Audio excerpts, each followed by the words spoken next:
கர்த்தருடைய நாமத்திற்கு மகிமை உண்டாகட்டும். இந்த நாளிலே உங்களோடு கூட தேவனுடைய வார்த்தையை பகிர்ந்து கொள்வதற்கு கர்த்தர் பாராட்டின பெரிய கிருபைக்காக ஸ்தோத்திரம்.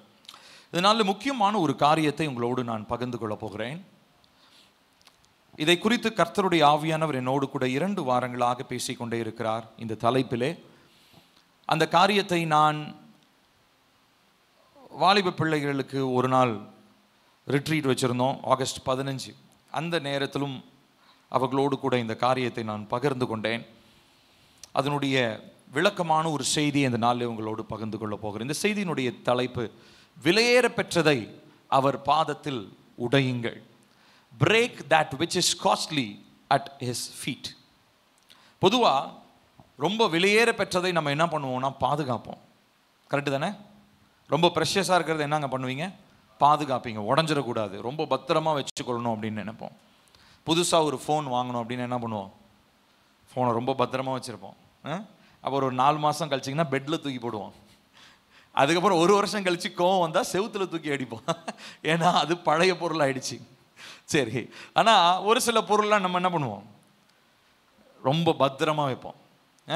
இப்போது அணிகலன்கள் எடுத்துக்குவோம், மோதிரமோ தோடு செயின். எனக்கு தெரிஞ்சு சண்டையில் எல்லாம் ஃபோனை தான் உடைக்கிறாங்க. பாவம், ஃபோன் என்ன பண்ணுச்சு? யாராவது கழுத்தில் காதில் இருக்கிறதெல்லாம் கழட்டி சண்டை ஏதோ தூக்கி எறிகிறாங்களா? அதெல்லாம் மனசே வர மாட்டேன்னுது. ஏன்? ரொம்ப விலையேற பெற்றது, அது ரொம்ப பத்திரப்படுத்தணும், ரொம்ப பாதுகாக்கணும். ஆனால் இந்த இடத்துல நம்ம பார்க்கிறோம், விலையேற பெற்றதை, இந்த தலைப்பு அதுதான், விலையேற பெற்றதை அவர் பாதத்தில் உடையுங்கள். Break that which is precious at his feet. அவருடைய பாதத்தில் அதை உடைங்க. ஒரு வசனத்தை இதற்கு ஆதாரமாக வாசித்து நாம் தியானிக்க போகிறோம். யோவான் 12வது அதிகாரம் 3வது வசனம்.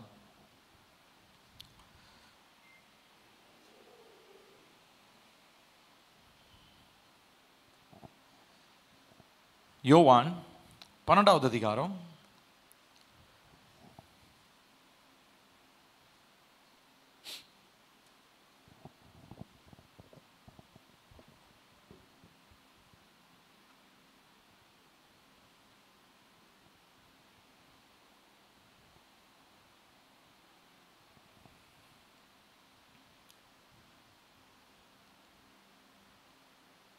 எல்லாரும் எடுத்துக்கொள்வோம். யோவான் 12வது அதிகாரம் 3வது வசனம் சேர்ந்து வாசிப்போம். அப்பொழுது மரியாள் விலையேற பெற்ற கலங்கம் இல்லாத நலதம் என்னும் தைலத்தில் ஒரு ராத்தல் கொண்டு வந்து அதை இயேசுவின் பாதங்களில் பூசி தன் தலை மயிரால் அவருடைய பாதங்களை துடைத்தாள். அந்த வீடு முழுவதும் தைலத்தின் பரிமளத்தினால் நிறைந்தது. இதுக்கு முன்னாடி நடந்த சம்பவம் என்ன அப்படின்னா, 11வது அதிகாரம். அங்கே இந்த மரியாளுடைய சகோதரன், யார்? அவர் பேர் என்னதுங்க? லாசரு. அவர் என்ன ஆயிட்டாரு? மரித்து போய்விட்டார். உடம்பு சரியாமல் மரித்து போயிட்டார். உடம்பு சரியாமல் இருக்கிறது இயேசுவுக்கு தெரியும், மரித்ததும் இயேசுவுக்கு தெரியும். ஆனால் அவர் என்ன பண்ணுறாரு? வேணுக்குனே டிலே பண்ணி போகிறார். 4 நாட்கள் கழித்து போகிறார். ஏன்னா என்ன சொல்கிறாரு? இது வெறும் அற்புதமாக இருக்க போகிறது இல்லை, இது கர்த்தருடைய மகிமை வெளிப்படுகிறதான ஒரு தருணமாக இருக்க போகுது அப்படின்னு சொல்கிறாரு. சொல்லிட்டு 4 நாட்கள் கழித்து லாசருவனுடைய சகோதரிகளை பார்க்க போகிறார். உண்மையாக சொல்ல போனோம்னா லாசருவை உயிரோடு எழுப்ப போகிறார், அப்படி தான் சொல்கிறார் இல்லையா? இப்போது அவங்கள போய் உயிரோடு எழுப்ப போகும்போது முதலாவது வர்றவங்க யாருன்னா மார்த்தாள். மார்த்தாள் ஓடி வந்து, ஏசப்பா நீங்கள் எங்கள் கூட இருந்திருந்தீங்கன்னா எங்கள் சகோதரன் என்ன பண்ணியிருக்க மாட்டான். சகோதரன்னு போட்டிருக்காது, அண்ணனா தம்பியான்னு தெரில, அண்ணன்னு வச்சுக்கோ. அண்ணன் இறந்துருக்க மாட்டார். ஏன்னா அவங்க வீட்டில் வரலாற்றுப்படி அவங்களுடைய வீட்டில் யாருமே கிடையாது. இவன் அண்ணன் தான் வந்து தங்கச்சிங்களுக்கு எல்லா காரியங்களும் குடும்ப தலைவனாக இருந்து செய்யணும். அதனால் 2 தங்கச்சிகளுக்கும் பயங்கர இழப்பு. நீங்கள் இருந்திருந்தீங்கன்னா அது நடந்திருக்காது அப்படின்றாங்க.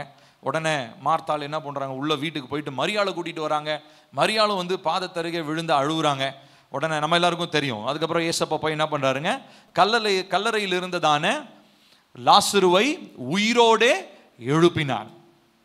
அங்கே கர்த்தருடைய மகிமை வெளிப்பட்டது அப்படின்னு சொல்லி பார்க்குறோம்.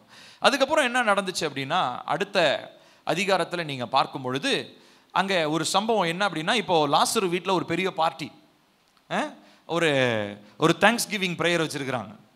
என்னத்துக்கு தேங்க்ஸ் கிவிங்? செத்து போனவன் 4 நாள் கழிச்சு என்ன பண்ணியிருக்கிறான்? உயிரோடு வந்திருக்கிறான். அதனால நன்றி கூட்டம் வச்சிருக்காங்கன்னு நினைக்கிறேன். அப்போ அங்கே என்ன பண்ணுறாரு? ஏசப்பா உட்காந்துருக்கிறாரு, எல்லாரும் சீஷர்கள் எல்லாரும் உட்காந்துருக்கிறாங்க, ஒரு பெரும் கூட்டம் இருக்குது. அங்கே வெறும் இயேசுவை பார்க்கறதுக்கு மாத்திரம் இல்லை, 4 நாள் கல்லறையில் இருந்தவன் உசுரோடு இருக்கிறானமே அவனையும் வேடிக்கை பார்க்க என்ன பண்ணுறாங்க? ஒரு கூட்டம் அங்கே வந்திருக்கிறாங்க. இப்போ பார்த்தீங்கன்னா அங்கே வசனம் போட்டிருக்குது, இயேசுவை கொல்றவனுங்க இப்போ யாரையும் சேர்த்து கொல்லணும்னு நினைக்கிறானுங்களாம், லாசருவையும் போட்டு தள்ளணும்னு நினைக்கிறாங்க. ஏன்? இயேசு கிறிஸ்துவனுடைய மகிமைக்கு லாசரு எப்படி இருக்கிறாரு? சாட்சியாக இருக்கிறாரு. அதனால அவர் விட்டு வைக்க கூடாது. இயேசுவை கொல்ற மாதிரியே லாசரையும் என்ன பண்ணிடணும்? கொன்றணும். ஏன்னா இயேசுவோடு கூட அவருக்கு அவருடைய மகிமைக்கு சாட்சியம் என்னென்னலாம் இருக்குதோ எல்லாத்தையும் அழிச்சிடணுன்றது பிசாசனுடைய ஒரு வேலை. அதனால அந்த மனிதர்கள்லாம் அப்படி இருக்கிறாங்க. சரி, இப்போ இந்த டைம்ல தான் இவங்க தேங்க்ஸ் கிவிங் செரிமனியில் எல்லாம் வீட்டில் உட்காந்து ப்ரேயர்லாம் முடிச்சுட்டு சாப்பாட்டுக்காக ஆயத்தமாகிட்டு இருக்கிறாங்க. அந்த டைமில் எல்லாரும் பார்த்து கொண்டு இருக்கும் பொழுது மரியாள், யார்? லாசருடைய தங்கச்சி. இந்த தங்கச்சி என்ன பண்ணுறாங்கன்னா, அவங்க ஒரு விலையேற பெற்ற ஒரு சென்ட் பாட்டில், சரிங்களா, இந்த நலதம் அப்படின்னு போட்டிருக்குது. இந்த நாட் என்கிறதான ஒரு ஆங்கில வார்த்தை இங்கே போடப்பட்டிருக்கு. இந்த நாட் அப்படின்றது எங்கே அப்படின்னு பார்த்தீங்கன்னா, இது ஆசியா, அதாவது இமாலயன் ரேஞ்சஸ், இந்த இமாலய மலைப்பகுதி, சீன மலைப்பகுதி இருக்கு இல்லைங்களா, அந்த ஏரியாவில் விளையக்கூடிய ஒரு அரிதான ஒரு செடி, ஒரு வாசனை செடி. அந்த செடியினுடைய இலையிலிருந்து உருவாக்கப்பட்ட ஒரு வாசனை பொருள், ஒரு வாசனை திரவியம், பெர்ஃப்யூம். இப்போ அந்த காலத்தில் பெர்ஃப்யூம் யூஸ் பண்ணுறதே ரொம்ப அரிதான ஒரு காரியம். சென்ட் பாட்டில்லாம் ரொம்ப கஷ்டம், எல்லாரும் யூஸ் பண்ண மாட்டாங்க. அதுவும் இந்த மாதிரி வெளிநாட்டில் இருந்து, இப்போ இமாலயம் எங்கே இருந்தது? இஸ்ரேல் எங்கே இருந்தது இல்லைங்களா? ஸோ அப்போ அங்கேருந்து இம்போர்ட் பண்ணியிருப்பாங்க. அந்த காலத்தில் இப்போ இருக்கிற மாதிரி நமக்கு இம்போர்ட் எக்ஸ்போர்ட்லாம் ரொம்ப அவ்வளோ சாதாரணமாலாம் இல்லை. அப்போது ரொம்ப ரொம்ப காசு கொடுத்து வாங்கியிருக்கணும். அதை தான் நம்ம 5ஆம் வசனத்தில் பாருங்கள். 5ஆம் வசனத்தில் என்ன இருக்குது? இந்த தைலத்தை 300 பணத்திற்கு விற்று தரித்திரருக்கு கொடுக்கலாம், கொடுக்காமல் போனது என்ன அப்படின்றாரு.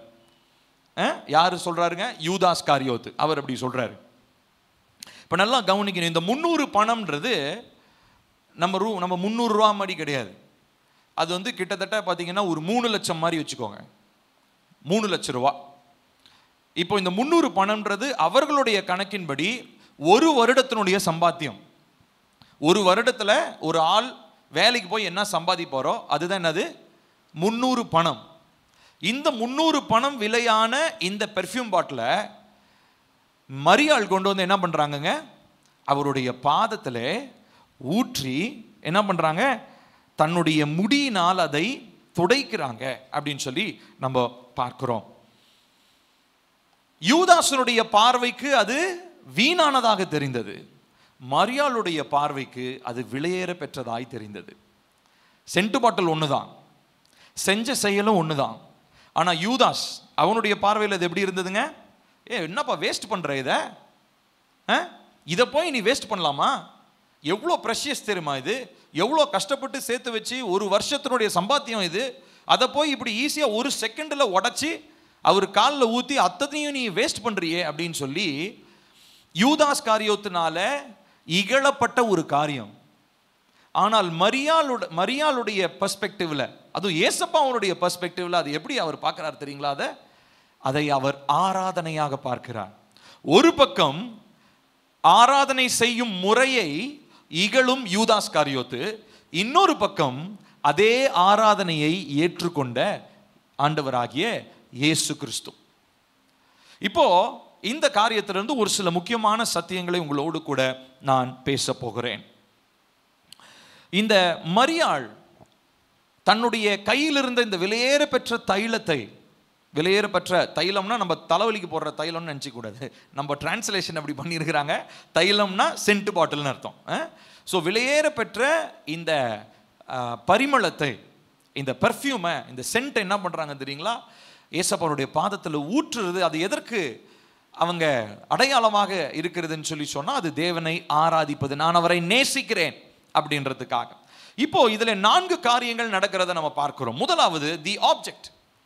முதலாவது நம்ம பார்க்கிறது, ஸ்லைடு காமிங்கப்பா, தி ஆப்ஜெக்ட் ஆஃப் வர்ஷிப். என்ன பொருளை அவங்க செலுத்தினாங்க? ஒரு விலையேற பெற்ற பொருள். அதாவது அது சர்வசாதாரணமான ஒரு காரியம் கிடையாது. இப்போ ஒருத்தவங்க வந்து ரொம்ப கஷ்டத்தில் இருக்கிறாங்க, கஷ்டப்பட்டு ஒரு வருஷம் கஷ்டப்பட்டு அவங்க 3 லட்ச ரூபா சம்பாதிச்சிருக்கிறாங்க. அந்த 3 லட்ச ரூபாவையும் கொண்டு போய் தேவனுக்காக நான் கொடுக்குறேன் அப்படின்னு கொடுத்துட்டு வந்தால் வீட்டில் இருக்கிறவங்களாம் என்ன சொல்லுவாங்க, இல்லை பக்கத்தில் இருக்கிறவங்களாம் என்ன சொல்லுவாங்க? ஏடா அறிவு இருக்கா? கொஞ்ச நாச்சும் உனக்கு அறிவு இருக்குதா? ஒரு 3 லட்ச ரூபா சம்பாதிக்கிறது எவ்வளோ கஷ்டம், எவ்வளோ கஷ்டப்பட்டிருப்ப, எவ்வளோ வேர்வை சிந்தி இருப்ப. ஆனால் அந்த 3 லட்சத்தையும் போய் நீ என்ன பண்ணிட்ட? கடவுளுக்குன்னு சொல்லி கொடுத்துட்டு வந்துட்டியே. கொஞ்ச நாச்சும் உனக்கு எடுத்து வச்சுட்டு நீ கொடுக்கலாம்ல. இப்படி கண்டிப்பாக பேசுவாங்க இல்லையா? இதே மாதிரி தான் மரியாளையும் பார்த்து பேசினாங்க. ஏனென்றால் அந்த பொருள் ரொம்ப விலையேற பெற்றது. அந்த பொருள் விலை மதிக்கத்தக்க, அதாவது விலை மதிக்க முடியாதது. It is very costly. It cannot be measured. அதை அளக்க முடியாது. எவ்வளோ விலையேற பெற்றதுன்றது அளக்க முடியாத அளவுக்கு அது இருக்கிறது. ஸோ இந்த பொருள், இந்த நலதம் என்கிறதான இந்த பொருள் எதை குறிக்குது தெரியுங்களா? உங்கள் பார்வையில் உங்களுக்கு எது ப்ரெஷஸாக இருக்குதோ அதுதான். ஒருவேளை உங்களுடைய தொழிலாக இருக்கலாம், உங்களுடைய பணமாக இருக்கலாம், உங்களுடைய உழைப்பாக இருக்கலாம், உங்களுடைய தாளந்தாக இருக்கலாம். ரொம்ப முக்கியமாக ஒன்று சொல்ல போகிறேன், உங்களுடைய நேரமாக இருக்கலாம். மற்ற எல்லாத்தையும் நம்ம கொடுத்துருவோம். எது? பணமாக எவ்வளோ வேணும் கொடுத்துட்றேன், உங்களுக்கு கொடுத்துட்றேன். வேற ஏதாவது ஏதாவது செய்யணுமா? செஞ்சிடுறேன். ஆனால் டைம் ஒதுக்கி அவர் சமூகத்தில் அது முடியாதுங்க. நான் ரொம்ப பிஸி. காலையில் ஒரு டியூட்டி பார்க்குறேன், சாயங்காலம் ஒரு டியூட்டி பார்க்குறேன், 2 ஷிஃப்ட் பார்க்குறேங்க, அதனால் ரொம்ப டயர்டாக இருக்கு, எனக்கு முடியாது. இப்படி பல காரணங்களை சொல்லி நமக்கு எது வசதியாக இருக்கோ, அதாவது எது நமக்கு காஸ்ட்லியாக இல்லையோ, எது விலையேற பெற்றதா இல்லையோ அதை காணிக்கையாக கொடுக்குறோம் ஆண்டவர் பாதத்தில். ஆனால் எது விலையேற பெற்றதா இருக்கிறதோ அதை நம்ம கொடுக்கறதே கிடையாது. உங்கள் பணத்தை பற்றி நான் சொல்லலை. ரொம்ப முக்கியமாக நான் இந்த நாளில் உங்களோட பேச போகிறது டைம், நேரம். ஏன்னா இன்னைக்கு எல்லாருமே கலெக்டர் மாதிரி பிஸியாக தான் இருக்கிறோம்.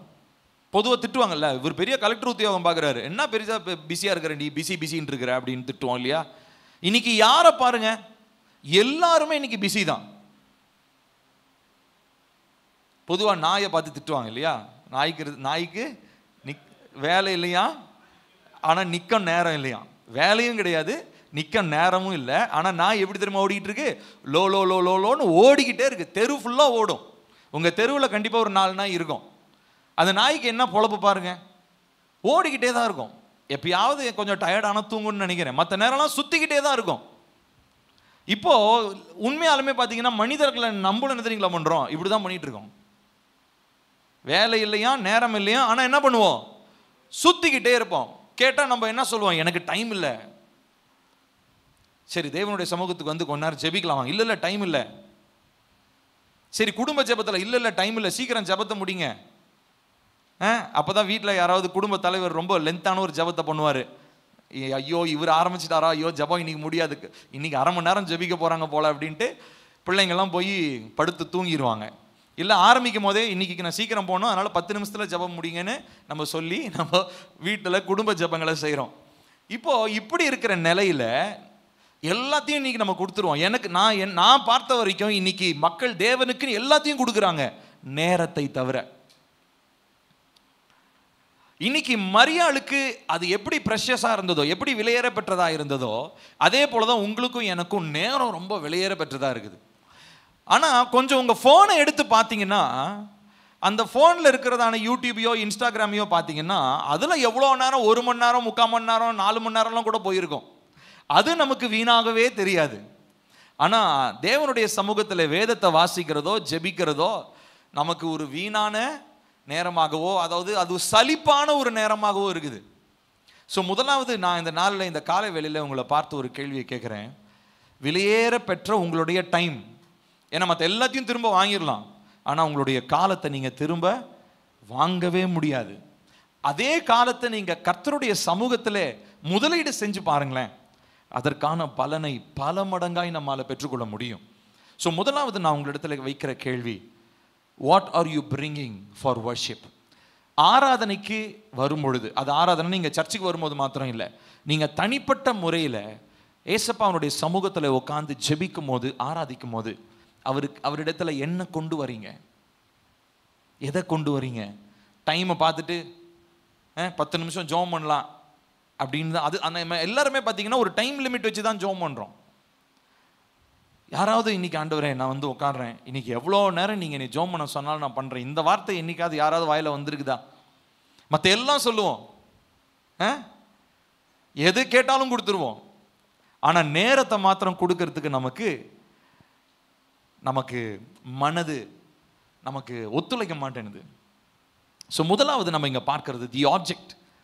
ஆராதனைக்கு பயன்படுத்தப்படுகிற, ஆராதனைக்கு கொடுக்கப்படுகிற காணிக்கைன்னு வச்சுக்கலாம். ஆப்ஜெக்ட்ன்றதை விட the offering that you give at his feet. அவருடைய பாதத்தில் நீங்கள் கொடுக்கறதான காணிக்கை என்ன? அடுத்து ரெண்டாவதாக நாம் பார்க்கிறது தி ஆக்ஷன்.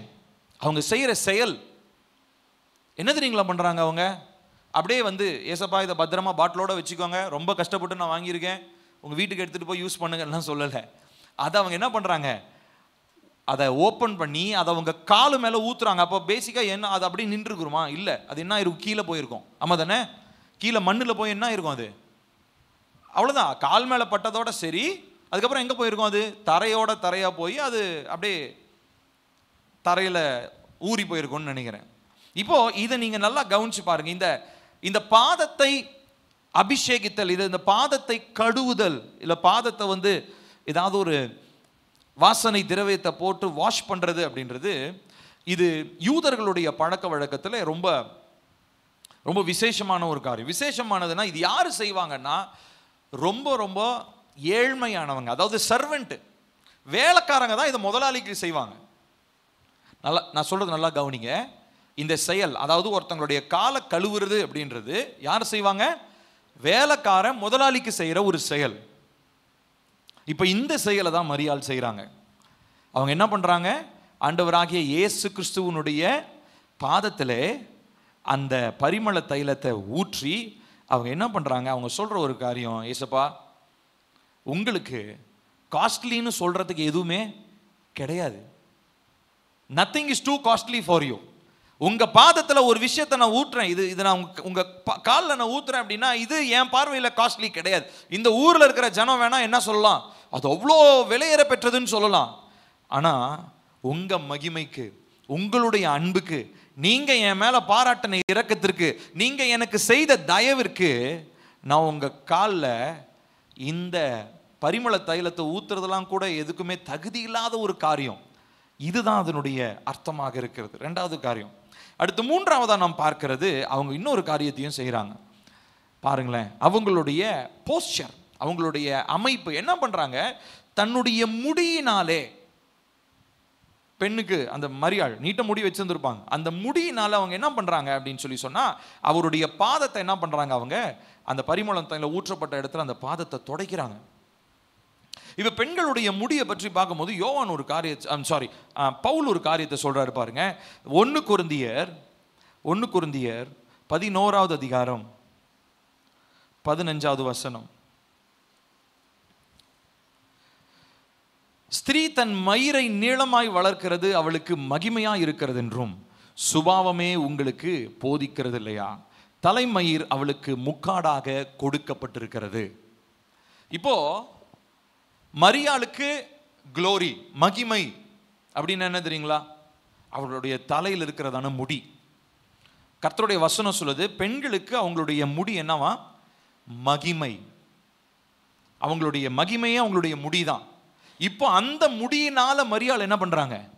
இயேசு கிறிஸ்துனுடைய பாதத்தை துடைக்கிறாங்க, வைப் பண்றாங்க. அந்த ஊற்றப்பட்ட அந்த பரிமள தைலத்தை முடியினால அவங்க எப்படி அந்த அந்த அந்த மைண்ட் செட், எப்படி அந்த செயலை செய்யணும்னு அவங்களுக்கு தோணுச்சுன்னு தெரியல. ஆனால் பாருங்களேன், இது எல்லாம் எவ்வளோ அர்த்தமுள்ள ஒரு காரியம் பாருங்களேன். இப்போ தனக்கு இருந்ததான மகிமையை யாருடைய பாதத்தில் வைக்கிறாங்க? இயேசு கிறிஸ்துவனுடைய பாதத்தில் வைக்கிறாங்க. அடுத்த கேள்வி நான் உங்களை பார்த்து கேட்குறேன், which ever is glorifying for you? உங்களுக்கு எதெல்லாம் ரொம்ப பெருசா, இதுதான் எனக்கு பெரிய மகிமையே இதுதான், எனக்கு பெரிய சம்பத்தே இதுதான், எனக்கு பெரிய ஆஸ்தியே இதுதான் எதை சொல்றீங்களோ அதை அவருடைய பாதத்தில் நீங்கள் வைக்க முடியுமா? இந்த நாள் உங்களை பார்த்து அந்த கேள்வியை நான் கேட்குறேன். அடுத்து நான்காவதாக இதனுடைய விளைவாக நடந்தது என்ன? நான்காவது இருக்கிற ஸ்லைடில் பாருங்க. அதனுடைய விளைவாக அந்த வீடு முழுவதும் நறுமணத்தினால் நிறைந்தது. The house was filled with fragrance. 4 காரியம் பார்த்தோம். முதலாவது அவங்க என்ன பண்ணாங்க, அடுத்ததா எந்த பொருளை கொண்டு வந்தாங்க, அடுத்ததா என்ன செயலை செஞ்சாங்க, அடுத்து 3ஆவதாக அவர்களுடைய மகிமையை பாதத்தில் வச்சாங்க, 4ஆவதா நாம் பார்க்கிறது அது நிமித்தம் என்ன நடந்துச்சுங்க, அந்த ரூம்ல இருக்கிற எல்லாருக்கும் என்ன வந்தது தெரியுங்களா, வாசனை, பயங்கர வாசனை. ஏசப்பாவுடைய கால் மாத்திரம் இல்லை, அங்க இருக்கிற அந்த அறை முழுவதும், அங்கு கூடியிருந்ததான எல்லா மனிதர்களும் அந்த வாசனை, அந்த சுகந்த வாசனையை அவர்களாலே நுகர முடிந்தது. அப்ப the sacrifice, நீங்கள் கர்த்தருடைய சமூகத்தில் கர்த்தருடைய பாதத்தில் வைக்கிற அந்த காணிக்கை இருக்கு இல்லையா, நீங்க நேசிச்சு அவர் பாதத்தில் வைக்கிறீங்க இல்லையா, அந்த காணிக்கை அது என்ன தெரியுங்களா பண்ணும், உங்களை சுற்றி இருக்கிறவர்களுக்கு இயேசு கிறிஸ்துவனுடைய சுகந்த வாசனையை வெளிப்படுத்துகிறதாக இருக்கிறது. ஹல்லேலூயா. இப்ப சொல்லுங்க, உங்களுடைய நேரத்தை தேவனுடைய சமூகத்தில் செலவழிக்கிறது எவ்வளவு முக்கியம். என்னதான் உங்களுக்கு மற்ற எல்லாமே ப்ரெஷியஸா இருக்கலாம் உங்களுக்கு, ஆனா உங்களுடைய நேரத்தை நீங்க தேவனுடைய சமூகத்தில் வைக்கும் பொழுது நீங்க மாத்திரம் இல்லை, உங்களை சுற்றி இருக்கிறவர்களும் இயேசு கிறிஸ்துவனுடைய மகிமையை பார்ப்பாங்க. ஆண்டவருடைய மகிமை பிரத்யட்சமா தெரியும். ஒரு குடும்பத்தில் கர்த்தருடைய மகிமை வெளிப்படுதுன்னா அதுல சந்தேகமே இல்லை, அந்த குடும்பம் தேவ சமூகத்தில் அதிக நேரம் செலவழிக்கிறாங்க. நல்லா கவனிக்கணும். நிறைய காணிக்கை கொடுக்குறாங்க, இல்லை நிறைய உழைக்கிறாங்க, இல்லை நேரத்தை செலவிடுறாங்க. ஏன்னா நான் உங்களுக்கு சொன்ன மாதிரி நம்ம எல்லாற்றையுமே மீட்டு எடுத்துடலாம், கொடுத்த காணிக்கை நீங்க திரும்ப சம்பாதிச்சிடலாம், இழந்து போன எல்லாத்தையும் மீட்டு எடுக்கலாம், ஆனா உங்களுடைய நேரத்தை மாத்திரம் நீங்க மீட்டெடுக்கவே முடியாது. அதனால இந்த கால வேளையில் உங்களுக்கு ஒரு காரியத்தை நான் நினைவுபடுத்த விரும்புகிறேன். கர்த்தருடைய பாதத்தில் நீங்கள் சமர்ப்பிக்கிற, நீங்கள் செலவிடுகிற நேரம் என்ன? எனக்கு கண்டிப்பா தெரியும், உங்க எல்லாருக்குமே நேரம் ரொம்ப முக்கியமான ஒரு காரியம். எல்லாருமே பிஸியா தான் இருக்கிறோம். இப்போ ஹவுஸ் ஒய்ஃபா இருக்கிறவங்க கேளுங்க, வேலைக்கு போறவங்களோட வீட்டில் இருக்கிறவங்க தான் பயங்கர பிஸி. தெரியுமா உங்களுக்கு? மனைவிமார்களுக்கு நல்லா தெரியும். நிறைய நேரம் வீட்டில் ஏதாவது கோவத்தில் வந்து ஹஸ்பண்ட் திட்டுவார், வீட்டில் சும்மா தானே இருக்கிற, இந்த வேலையை செய்ய வேண்டியதானே. அப்போ அவங்களுக்கு எவ்வளோ தெரியுமா கோவம் வரும்? அவங்க கண்டிப்பாக சொல்லியிருப்பாங்க உங்கள் வீட்டில். வீட்டுக்கு வெளியில் போய் வேலை செய்கிறவங்களோட வீட்டில் இருக்கிறவங்க தான் பயங்கர பிஸியாக இருப்பாங்க. சரி, யாராக இருந்தாலும் சரிங்க, கர்த்தருடைய சமூகத்தில் அவருடைய பாதத்தில் உங்களுடைய நேரம், விலையேற பெற்ற நேரத்தை உங்களால் வைக்க முடியுமா? இந்த கேள்வியோடு முக்கியமான ஒரு சில பகுதிகளை நாம் பார்க்க போகிறோம். இந்த மரியாள் மாதிரி விலையேற பெற்றதை கர்த்தருடைய சமூகத்திலே கொடுத்து மகிமையை பிரத்யட்சமாய் பார்த்த மனிதர்களை குறித்து நாம் வேதத்திலிருந்து பார்க்க போகிறோம்.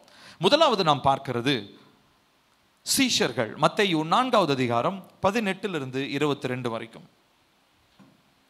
மத்தேயு 4 18 22. இயேசு கலிலேயா கடலோரமாய் நடந்து போகையில் மீன் பிடிக்கிறவர்களாயிருந்த 2 சகோதரராகிய பேதுரு எனப்பட்ட சீமோனும் அவன் சகோதரன் அந்திரேயாவும் கடலில் வலை போட்டு கொண்டிருக்கிற போது அவர்களை கண்டு, என் பின்னே வாருங்கள், உங்களை மனுஷரை பிடிக்கிறவர்களாக்குவேன் என்றார். உடனே அவர்கள் வலைகளை விட்டு அவருக்கு பின் சென்றார்கள். அவர் அவ்விடம் விட்டு போகையில் வேற 2 சகோதரராகிய செபதேயுவின் மகன் யாக்கோபும் அவன் சகோதரன் யோவானும் தங்கள் தகப்பன் செபதேயுனுடைய படவிலிருந்து தங்கள் வலைகளை பழுது பார்த்து கொண்டிருக்கிற போது அவர்களை கண்டு அவர்களையும் அழைத்தார். உடனே அவர்கள் படவையும் தங்கள் தகப்பனையும் விட்டு அவருக்கு பின் சென்றார்கள். மீன் பிடிக்கிறவங்களுக்கு ரொம்ப முக்கியமானது என்னதுங்க? படகு, கையில் இருக்கிற வலை, இல்லையா? இப்போ தேவன் அழைச்சோன்னு, இப்போ பாருங்களேன், நிறைய நேரங்களில் இப்போ பேதுரு கர்த்தர் செய்த அற்புதத்தை பார்த்ததுக்கு அப்புறம் என்னை பின்பற்றி வான்னு சொன்னோன்னா வராரு. இவங்க கிட்டலாம் அற்புதம்லாம் கூட அவங்க பார்க்கல. ஆனால் ஏசப்பா சொன்ன அந்த வார்த்தையை கேட்ட உடனேயே அவர்களுடைய வாழ்க்கையில் எது முக்கியமாக இருந்துச்சோ, படகு, வலை, அப்புறம் அவங்க அப்பாவுக்கு கூட தான் ஃபாதர்ஸ் பிஸ்னஸ், இது குடும்ப தொழில், இது குடும்ப உத்தியோகம். அந்த உத்தியோகத்தை விட்டுட்டு இவங்க என்ன பண்றாங்க? இயேசுவை பின்பற்றி போகிறதை நாம் பார்க்கிறோம். இயேசுவை பின்பற்றும்படி தங்களுடைய பொழப்பை என்ன பண்றாங்க? என் பொழப்பு இதுதான் அப்படின்றோம் இல்லையா, அந்த பொழப்பையே அவங்க விடுறாங்க. அவங்களுடைய லைவ்லிஹுட், அதுதான் அவங்களுடைய வாழ்க்கைக்கு தேவையான காரியத்தை அவர்கள் விட்டுவிட்டு இயேசுவுக்கு பின் சென்றார்கள். அதனுடைய விளைவாக நடந்தது என்ன? சீஷர்களை பற்றி, அப்போஸ்தலர்களை பற்றி நமக்கு நன்றாக தெரியும். அப்போஸ்தலருடைய வாழ்க்கையில கர்த்தருடைய மகிமை எப்படி வெளிப்பட்டது? ஆண்டவராகிய இயேசு கிறிஸ்துவை பின்பற்றும்படி தங்களுடைய வலைகளையும் படகுகளையும் தங்களுடைய குடும்பங்களையும் விட்டு இயேசுவுக்கு பின் சென்றவர்கள் எப்படிப்பட்ட மகிமையை அவர்கள் சுமந்தார்கள் என்பதை நம்ம வரலாற்றில் வாசிக்கிறோம், அப்போஸ்தலர் நடபடிகளில் வாசிக்கிறோம். இன்றளவும் அவர்களுடைய வரலாறு பேசப்படுகிறது. ஏன் தெரியுமா? தங்களுக்கு விலையேற பெற்ற ஒன்றை இயேசுவுக்காக அதை விட்டு இயேசுவுக்காக அதை உடைச்சு போட்டுட்டு அவங்க பின் சென்றாங்க. அடுத்து இரண்டாவதா நாம் பார்க்கிறதான இன்னொரு சம்பவத்தை நாம் பார்க்கலாம். பாருங்க, இங்க ஒரு ஐஸ்வர்யம் உள்ள ஒரு செல்வந்தன், அவரை பத்தி நாம் பார்க்கிறோம். வாசிப்போம். மார்க் 10வது அதிகாரம் 17 வாசிக்க போகிறோம். சேர்ந்து வாசிப்போமா? பின்பு அவர் புறப்பட்டு வழியிலே போகையில் ஒருவன் ஓடி வந்து அவருக்கு முன்பாக முழங்கால் படியிட்டு, நல்ல போதகரே, சேர்ந்து வாசிக்கலாமே, நித்திய ஜீவனை சுதந்தரித்துக் கொள்ளும்படி நான் என்ன செய்ய வேண்டும் என்று கேட்டான். அதற்கு இயேசு, நீ என்னை நல்லவன் என்று சொல்வானேன்? தேவன் ஒருவர் தவிர நல்லவன் ஒருவனும் இல்லையே. விபச்சாரம் செய்யாதிருப்பாயாக, கொலை செய்யாதிருப்பாயாக, களவு செய்யாதிருப்பாயாக, பொய் சாட்சி சொல்லாதிருப்பாயாக, வஞ்சனை செய்யாதிருப்பாயாக, உன் தகப்பனையும் உன் தாயையும் கனம் பண்ணுவாயாக என்கிற கற்பனைகளை அறிந்திருக்கிறாயே என்றார். அதற்கு அவன், போதகரே, இவைகளை எல்லாம் என் சிறு வயது முதல் கை கொண்டிருக்கிறேன் என்றான். இயேசு அவனை பார்த்து அவனிடத்தில் அன்பு கூர்ந்து, உன்னிடத்தில் ஒரு குறைவு உண்டு, நீ போய் உனக்கு உண்டானவைகளை எல்லாம் விற்று தரித்திரருக்கு கொடு, அப்பொழுது பரலோகத்திலே உனக்கு பொக்கிஷம் உண்டாயிருக்கும், பின்பு சிலுவையை எடுத்துக்கொண்டு என்னை பின்பற்றி வா என்றார். அவன் மிகுந்த ஆஸ்தி உள்ளவனாய் இருந்தபடியால் இந்த வார்த்தையை கேட்டு மனமடிந்து துக்கத்தோடே போய்விட்டான். நல்லா கவனிக்கணும். இங்க ஒரு சம்பவத்தை பார்க்கிறோம். முதல் சம்பவம் மரியாதை பத்தி பார்த்தோம். ரெண்டாவது சம்பவம் சீஷர்கள். இங்க மூணாவதா ஒரு ஐஸ்வர்யம் உள்ள ஒரு செல்வந்தன். அவன் ஒரு இளம் வயதில் இருக்கிற ஒரு செல்வந்தன் வச்சுக்கோ. அவங்களுடைய அப்பாவுடைய சொத்தை அவர் சுதந்திரிச்சிருக்கிறாரு. இளம் வயதுனா ஒரு அரௌண்ட் 30 வச்சுக்குவோம். இப்போ 30 வயசுல இருக்கிறதான ஒரு வாலிபன் இயேசுவை பார்த்து என்ன சொல்றாரு? நான் உங்களை பின்பற்றி வரணும், நான் அதுக்கு என்ன செய்யணும் அப்படின்னோடனே, கற்பனைகள்லாம் கை கொள்ளணும்னு அவன் சொல்றான். நான் இதெல்லாம் பண்ணியிருக்கிறேனே, மோசேவினால கற்பிக்கப்பட்ட எல்லா நியாயப்பிரமாணத்தையும் அப்படியே நான் கம்ப்ளீட்டாக நான் ஃபாலோ பண்ணியிருக்கிறேனே, நான் இதுக்கு மேலே நான் என்ன செய்யணும்னு ஒன்று பாருங்களேன். அந்த வசனம் காமிங்கப்பா. அந்த வசனத்தில் பாருங்க, அழகான ஒரு வார்த்தை இருக்குது. இயேசு அவனை பார்த்து, 21வது வசனம், இயேசு அவனை பார்த்து அவனிடத்தில் அன்பு கூர்ந்து, அந்த வார்த்தையை நீங்க கவனிக்கணும். உங்க பைபிளில் நீங்க அதை அண்டர்லைன் பண்ணுங்க. அவர் அன்பு கூறுகிறார். He loved him. இப்போ அவனுடைய சொத்தை வித்துட்டு, அப்படி இது இருக்கட்டும், அவனுடைய சொத்தை வித்துட்டு அவன் ஓட்டாண்டி ஆகணும், பிச்சைக்காரன் ஆகணும்ன்றது ஏசப்பாவுடைய விருப்பம் இல்லை. ஆனா அவனுடைய இருதயம் எங்க இருக்குதுன்னு ஏசப்பா அங்க ஆராய்ந்து பார்க்கிறாரு. அவன் ஒருவேளை மனசார, ஏசப்பா நான் எல்லாத்தையும் விட்டுட்டு வர்றதுக்கு நான் ஆயத்தமா இருக்கிறேன் அப்படின்னு சொல்லியிருந்தான்னு வச்சுக்கோங்களேன், ஏசப்பா அவனுக்கு கண்டிப்பா அடுத்த பதில் என்ன தெரியுமா கண்டிப்பா சொல்லியிருப்பாரு? நீ இங்க எதை நீ இழக்கிறியோ அதை விட பல மடங்கா நீ என்ன பண்ண போற, நித்திய வாழ்க்கையில பெற்று. ஏன்னா நிறைய பேர்கிட்ட அந்த வார்த்தையை சொல்லியிருக்காரு. சீஷர்கள் கேட்குறாங்க, நாங்கள் இதெல்லாம் விட்டுட்டு வரோமே, எங்களுக்கு என்ன நடக்க போகுதுன்னு ஏசப்பா சொல்றாரு, நீங்க எதெல்லாம் இங்க விட்டீங்களோ இதை பல மடங்கு என்ன பண்ண போறீங்க, நீங்க ராஜ்யத்தில் இதை பெற்றுக்கொள்ள போறீங்க. நீங்க இங்க இழந்த சகோதரனா இருக்கலாம், சகோதரியா இருக்கலாம், அவங்க எல்லாரும் நீங்க பொருள் எதை நீங்க இழந்திருந்தாலும் you will receive it 100 times back, 100 மடங்கு அதிகமா நீங்க என்ன பண்ண போறீங்க, பெற்றுக்கொள்ள போறீங்கன்னு ஏசப்பா சொல்றாரு. கண்டிப்பா இவனுக்கு அதே பதில் தான் சொல்லியிருப்பாரு. ஆனா இவனுடைய மனசு அவனுடைய ஐஸ்வர்யத்தின் மேல இருந்தது. அவனுக்கு அவங்க அப்பா சம்பாதிச்சு கொடுத்த சொத்து மேல அவனுக்கு பயங்கர ஆசை, பயங்கர பற்று. அந்த பணத்தை வச்சு இன்வெஸ்ட்மெண்ட் வச்சு ஏதோ ஒரு பிசினஸ் பண்ணலாம்னு யோசிச்சிருப்பாருன்னு நினைக்கிறேன். ஒருவேளை பிசினஸ் ஐடியா தான் ஏசப்பா கிட்ட கேட்டிருப்பான்னு நினைக்கிறேன். ஏசப்பா நான் ஒரு 3 கோடி ரூபாய் வச்சிருக்கிறேன், என்ன பிசினஸ் பிளான் பண்ணலாம் அப்படின்னு ஒருவேளை அதுக்காக கேட்க வந்தானோ என்னமோ தெரியல. ஆனா ஏசப்பா அங்க பயங்கரமான ஒரு ட்விஸ்ட் வச்சுட்டாரு. அவன் மேல நேசித்து தான் அதை சொல்றாரு. பாருங்க அந்த வார்த்தை. அதனால தான் சொன்னேன், அவனை அன்பு கூர்ந்து, உன்னிடத்துல ஒரு குறை உண்டு, உனக்கு இருக்கிறது எல்லாவற்றையும் நீ வித்து யாருக்கு கொடுத்துரு, தரித்திரருக்கு கொடு, அப்பொழுது உனக்கு பொக்கிஷம் உண்டாயிருக்கும். கண்டிப்பா அந்த மனுஷன் இருதயத்தின் ஆழத்துல ஏசப்பா இருதயத்தின் ஆழத்திலிருந்து அவரை நேசிச்சிருந்தான்னா அவன் கண்டிப்பா என்ன பண்ணியிருப்பான், செஞ்சிருப்பான் அதை. ஆனா அடுத்த வசனத்துல வாசிக்கிறோம், 22 வசனம் காமிங்கப்பா. அதுல என்ன போட்டிருக்கு, அவன் மிகுந்த ஆஸ்தி உள்ளவனா இருந்தபடியினால் இந்த வார்த்தையை கேட்டு மனமடிந்து துக்கத்தோடே போய்விட்டான். அவனுக்கு பிரஷியஸா இருக்கிற அவனுடைய பணத்தை கர்த்தருடைய சமூகத்துல கொடுக்கிறதுக்கு, கர்த்தருடைய சமூகத்தினா ஏசப்பாவை காசு கேட்டாரு. இப்போ அது ஏசப்பா என்ன சொன்னாரு, ஏழைகளுக்கு கொடுன்றாரு. என் கையில வந்து கொடுன்னு சொல்ல, அப்போஸ்தலர்கள் பாரு, யூதாஸ் காரியோத்து பணப்பை வச்சிருக்க, அவன் கையில கொடு. நம்ம ஊழியக்காரங்களா இருந்தால் என்ன பண்ணியிருப்பாங்க, ஊழியத்துக்கு கட்டடம் கட்டிக்கிட்டு இருக்கோம், சர்ச்சு கட்டுறோம், அதை கட்டுறோம், இதை கட்டுறோம், அதை வாங்கணும், இதை வாங்கணும், எங்களுக்கு காசு கொடுங்கன்னு கேட்டிருப்பாங்க. ஆனால் ஏசப்பா என்ன சொல்றாரு, உனக்கு பணம் நிறையா இருந்தால் போய் எங்கே கொடு, பிச்சைக்காரங்கிட்ட கொடு. பாருங்களேன் எவ்வளோ அழகான ஒரு காரியத்தை நம்ம இங்கே கற்றுக்கொள்கிறோம். சரி, இப்போ இதெல்லாம் பாருங்க, ஏசப்பா ரொம்ப அழகாக அந்த காரியத்தை சொல்றாரு. இப்போ அவனுடைய இருதயம் எங்கே இருக்குன்னு தான் ஏசப்பா செக் பண்ணுறாரு. ஆனால் அவன் எப்படி இருக்கான்னா மனமடிந்து. மனமடிந்து என்ன அர்த்தம், மனசே உடஞ்சு போயிட்டான். சே, ஏதாவது ஒரு ஐடியா இவர்கிட்ட சிக்கும்னு பார்த்தா மனுஷன் என்ன பண்ணிட்டாரு, காசெல்லாம் விற்று பிச்சைக்காரனுக்கு கொடுக்க சொல்லிட்டாரு.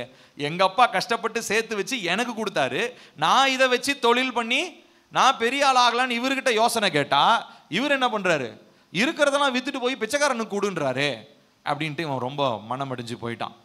அதனால கண்டிப்பாக இவன் பரலோக ராஜ்யத்தை சுதந்திரிச்சிருக்க முடியாது. அடுத்த வசன பகுதியை பாருங்க, இங்க இன்னொருத்தரை பார்க்கிறோம். லூக்கா 19:8-9. இவர் பேர் என்ன தெரியுங்களா, குள்ள மனுஷன் சகேயு. வாசிக்கலாமா, சேர்ந்து வாசிக்கலாம். சகேயு நின்று கர்த்தரை நோக்கி, ஆண்டவரே, என் ஆஸ்திகளில் பாதியை ஏழைகளுக்கு கொடுக்கிறேன். நான் ஒருவனிடத்தில் எதையாகிலும் அநியாயமாய் வாங்கினது உண்டானால் நாளத்தனையாக திரும்ப செலுத்துகிறேன் என்றான். இயேசு அவனை நோக்கி, இன்றைக்கு இந்த வீட்டிற்கு ரட்சிப்பு வந்தது, இவனும் ஆபிரகாமுக்கு குமாரனாய் இருக்கிறானே. சகேயுன்றவன் வந்து டாக்ஸ் கலெக்டர், சரிங்களா? டாக்ஸ் கலெக்டர்னா என்ன அர்த்தம், பஞ்சாயத்து ஆஃபீஸில் வரி வசூல் பண்ணுற ஒரு மாதிரி, பஞ்சாயத்து ஆஃபீஸ் கிளர்க்கு மாதிரி வச்சுக்கோம். இப்போ வீட்டு வரி 1000 ரூபான்னு வச்சுக்கோங்களேன், கிளர்க்கு எவ்வளோ வாங்குவார், 1200 ரூபா வாங்குவார். பில்லு போட்டு தரமாட்டார். 200 ரூபா அவர் பாக்கெட்டுக்கு, 1000 ரூபாய்க்கு பில்லு வரும். கரெக்டா? இந்த மாதிரி எத்தனையோ மனுஷங்களை நம்ம அரசாங்கத்தில் நம்ம பார்த்துக்கொண்டே இப்படிதான் சகையும் இருந்திருக்கிறார். இப்போ இயேசு கிறிஸ்து, ஏசப்பா வந்து மனம் திரும்ப சகையுவே, இல்லை என்றால் நீ பரலோக ராஜ்யம் உனக்கு கிடையாது, பிரசங்கெல்லாம் ஒண்ணுமே பண்ணல. ஏசப்பா ஜஸ்ட் சகை வீட்டுக்குள்ள போனாரு. வீட்டுக்குள்ள போன உடனே பாருங்க, ஏசப்பாக்குள்ள இருந்ததான அந்த மகிமைன்னு நினைக்கிறேன், அந்த பிரசன்னம், அவருக்குள்ள இருந்து வெளிப்பட்டதான பரிசுத்த ஆவியினுடைய அந்த வல்லமை, அது ஒரு வார்த்தை பேசாமையே சகையை என்ன பண்ணிடுச்சு, தொற்றுச்சு. உடனே அந்த மனுஷன் என்ன பண்றாரு, அப்படியே ஒரு எக்ஸைட்மெண்ட், ஒரே உற்சாகம். அவர் என்ன சொல்றாரு, அந்த வசனத்தை காமிங்கப்பா. அவர் என்ன சொல்றாருங்க, முன்னாடி வசனம், என்னுடைய ஆஸ்தியிலே பாதியே ஏழை.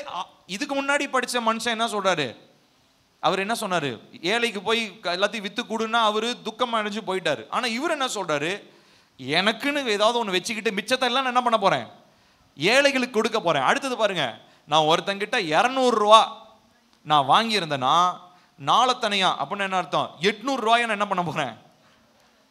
என்னங்க இது, யோசிச்சு பாருங்க. இப்போ நல்லா கவனிக்கணும் பிரியமானவர்களே, இந்த பக்கம் நல்ல பணக்காரனான ஒரு மனுஷன் தன்னுடைய ஐஸ்வர்யத்தை கர்த்தருடைய சமூகத்தில் வைக்கிறதுக்கு, தரித்திரர்களுக்கு கொடுக்கறதுக்கு அவனுக்கு மனசே வரல. இந்த பக்கம் அநியாயம் பண்ணி சம்பாதிச்ச மனுஷன் ரட்சிப்பு உள்ள வந்ததுக்கு அப்புறம் அந்த சந்தோஷத்தில் அவன் சொல்றான், எனக்கு இருக்கிறதான எல்லாவற்றையும் நான் கொடுக்குறேன், எதெல்லாம் நான் ஏமாத்தி வாங்கணும் அதெல்லாம் நாளத்தனையா நான் என்ன பண்ண போறேன், கொடுக்க போறேன். இப்போ சகேயு ஆண்டவராகிய இயேசு கிறிஸ்துனுடைய பாதத்திலே விலையேற பெற்ற ஒன்றை அவர் என்ன பண்றாருங்க, அவருக்கு விலையேற பெற்றது எது, சகேயுவுக்கு பணம். அதை என்ன பண்றாரு, அவர் கொடுக்கிறாரு, ஏழைகளுக்கு கொடுக்கிறாரு. இங்கேயுமே வந்து நான் இயேசுக்கு கொடுக்கிறேன், இயேசு கிறிஸ்து செய்யற ஊழியத்துக்கு காணிக்கையா கொடுக்கிறேன், இதெல்லாம் அவர் சொல்லல, ஏழைகளுக்கு தான் அவர் கொடுக்கிறாரு. இப்ப நல்லா கவனிக்கணும் பிரியமானவர்களே, இந்த இடத்திலும் நம்ம பார்க்கிறோம் கர்த்தருடைய மகிமை அங்கே வெளிப்பட்டது என்று சொல்லி நாம் பார்க்கிறோம். மூன்றாவதாக பிலிப்பியர் 3வது அதிகாரம் 7-8 வசனங்களை வாசிக்கிறோம். இங்க பவுல் ஒரு காரியத்தை சொல்றாரு, சேர்ந்து வாசிக்கலாமா எல்லாரும்?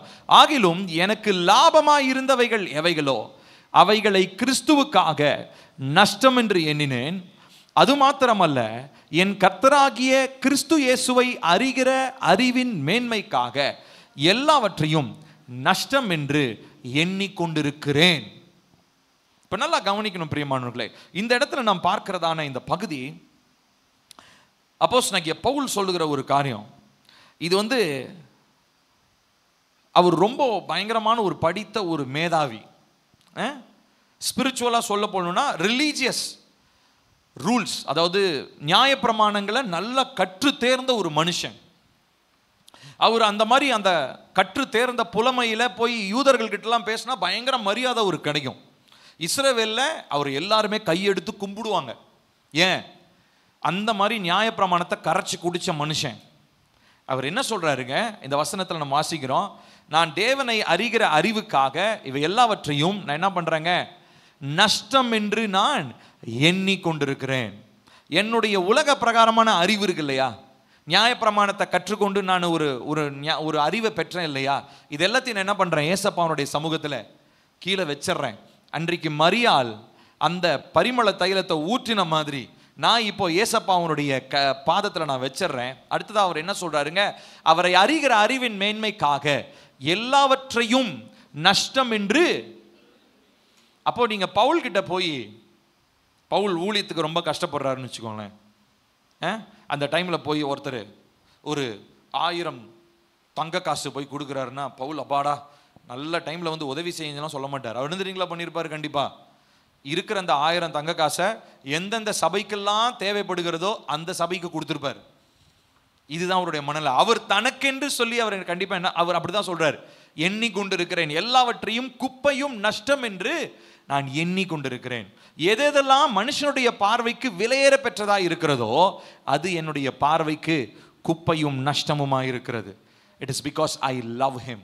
அவர் என்னை நேசிக்கிறாரு, நான் பதிலுக்கு அவரை நேசிக்கிறதுனால என் கையில எது ரொம்ப ப்ரெஷியஸா விலையேற பெற்றதா இருக்குதோ அதை அவர் பாதத்துல நான் வைக்கிறேன்.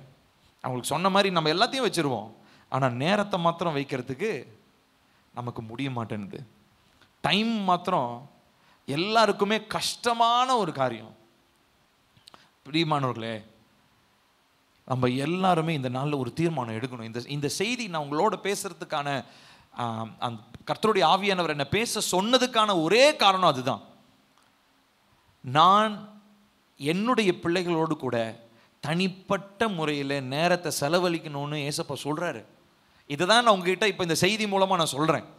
உங்க ஒவ்வொருத்தருக்கிட்டையும் ஏசப்பா பேசணும்னு விரும்புறாரு, உங்க ஒவ்வொருத்தருடைய உறவு கொள்ளணும்னு விரும்புறாரு. ஆனா மற்ற எல்லாத்தையும் ஏசப்பாக்க செய்யறோம், ஆனா நேரத்தை மாத்திரம் நம்ம கொடுக்க மாட்டேன்றோம். ஏன்னா நம்ம ஃபுல்லா பிஸியாவே இருக்கிறோம். நம்முடைய வாழ்க்கையும் பிஸி. படிக்கிற பிள்ளைங்களும் கேட்டா டைம் இல்லைங்க, அசைன்மெண்ட் எழுதணும், ஹோம்ஒர்க் எழுதணும், டியூஷனுக்கு போகணும், ஸ்கூலுக்கு வரணும். காலேஜ் பிள்ளைங்க அவங்களும் ஏதாவது ஒன்று சொல்லுவாங்க. வேலைக்கு போறவங்க அவங்களும் சொல்றாங்க. மனைவிமார்கள் வீட்டில் இருக்கிறவங்க அவங்களும் அதே தான் சொல்லுவாங்க. நீங்க போட்டு போன துணியெல்லாம் யார் துவைச்சு போடுவா? நீங்க சாப்பிட்டு போட்ட போன பிளேட்டெல்லாம் யாரு கழுவி வைப்பா? அவங்களுக்கும் பார்த்தீங்கன்னா 1008 காரணம் இருக்கும். ஆக மொத்தம் நம்ம எல்லாருமே வீட்டில் 4 பேர் இருந்தால் 4 பேரும் 4 காரணம் சொல்லுவோம். ஆனால் தேவனுடைய சமூகத்தில் மாத்திரம் தனிப்பட்ட முறையில் நேரத்தை, நீங்கள் ஃபேமிலி ப்ரேயர்லாம் இதில் கணக்கில் வராது, நல்லா புரிஞ்சுக்கோங்க. நீங்கள் குடும்பமாக சேர்ந்து ஜோம் பண்ணுறதெல்லாம் கணக்கில் வராது. தனிப்பட்ட முறையில் ஏசப்பாட உட்காந்து பேச முடியுதா உங்களுக்கு? அந்த நேரம் உங்களுக்கு கொடுக்க முடியுதா? இல்லை நேரம் இல்லைன்னு சொல்லி இன்னும் எத்தனை காலம்தான் தள்ளி போட்டு கொண்டே இருப்பீங்க? உங்களை எவ்வளோ அதிகமாக நேசிக்கிறாரு. நேசிக்கிற ஒருத்தர் அவர்கிட்ட கேட்கறதெல்லாம் டைம் மாத்திரம்தான்.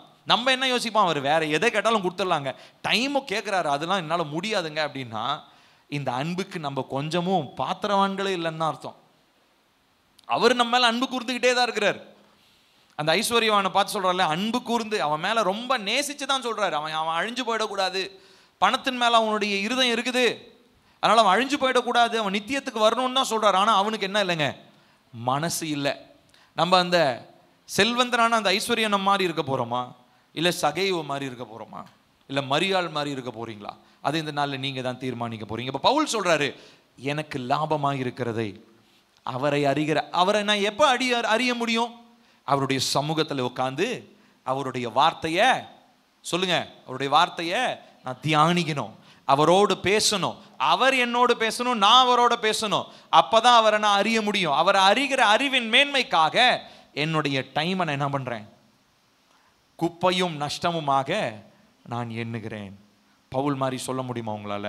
அந்த கேள்வி உங்க முன்னாடி வைக்கிறேன். It is a challenge for you. இது உங்களுக்கு ஒரு சவாலா நான் சொல்றேன். இதெல்லாம் என்னாலலாம் முடியாதுங்க அப்படின்னு நீங்க சொன்னீங்கன்னா நம்ம நிச்சயமா ஆசீர்வாதத்தை இழந்து போவோம். இனி வருகிற காலங்கள் நம்ம ஏதோ வெறும் குடும்ப ஜபத்தையோ நம்பிக்கிட்டு ஓடிட்டு இருக்க முடியாதுங்க. ப்ளீஸ், தயவாய் உங்ககிட்ட நான் சொல்றேன், நம்ம சபையில கர்த்தர் மகத்துவமான காரியங்களை செய்ய உண்மை உள்ளவராக இருக்கிறார். அவர் செய்ய போறார், வாக்கு பண்ணியிருக்கிறார். நிச்சயம் நம்முடைய சபையில ஒரு பெரிதான ஒரு எழுப்புதலை நம்ம பார்க்க போகிறோம். ஆனால் அதற்கு தனிப்பட்ட முறையில் சபையா ஒன்று கூடி ஜெபிக்கிறது மாத்திரம் இல்லை, தனிப்பட்ட முறையில் ஒவ்வொருத்தரும் தேவனுடைய பாதத்தில் நீங்கள் நேரம் செலவிட வேண்டியது அவசியமாக இருக்கிறது. நான்காவது நாம் பார்க்கிறோம் இங்க இந்த சாரிபாத் விதவை. இந்த அம்மா என்ன பண்றாங்கன்னு பார்ப்போம். பாருங்க, 1 ராஜாக்கள் 17வது அதிகாரம் வாசிக்கலாமா? 12வது வசனத்திலிருந்து எல்லாரும் சேர்ந்து வாசிக்கலாம். அதற்கு அவள், பானையில் ஒரு பிடி மாவும் கலயத்தில் கொஞ்சம் எண்ணெயுமே இல்லாமல் என்னிடத்தில் ஒரு அடையும் இல்லை என்று உம்முடைய தேவனாகிய கர்த்தருடைய ஜீவனை கொண்டு சொல்லுகிறேன். இதோ நானும் என் குமாரனும் சாப்பிட்டு செத்து போக அதை எனக்கும் அவனுக்கும் ஆயத்தப்படுத்துகிறதற்கு 2 விறகு பொறுக்குகிறேன் என்றாள். அப்பொழுது எலியா அவளை பார்த்து, பயப்படாதே, நீ போய், வாசிப்போம் உன் வார்த்தையின்படி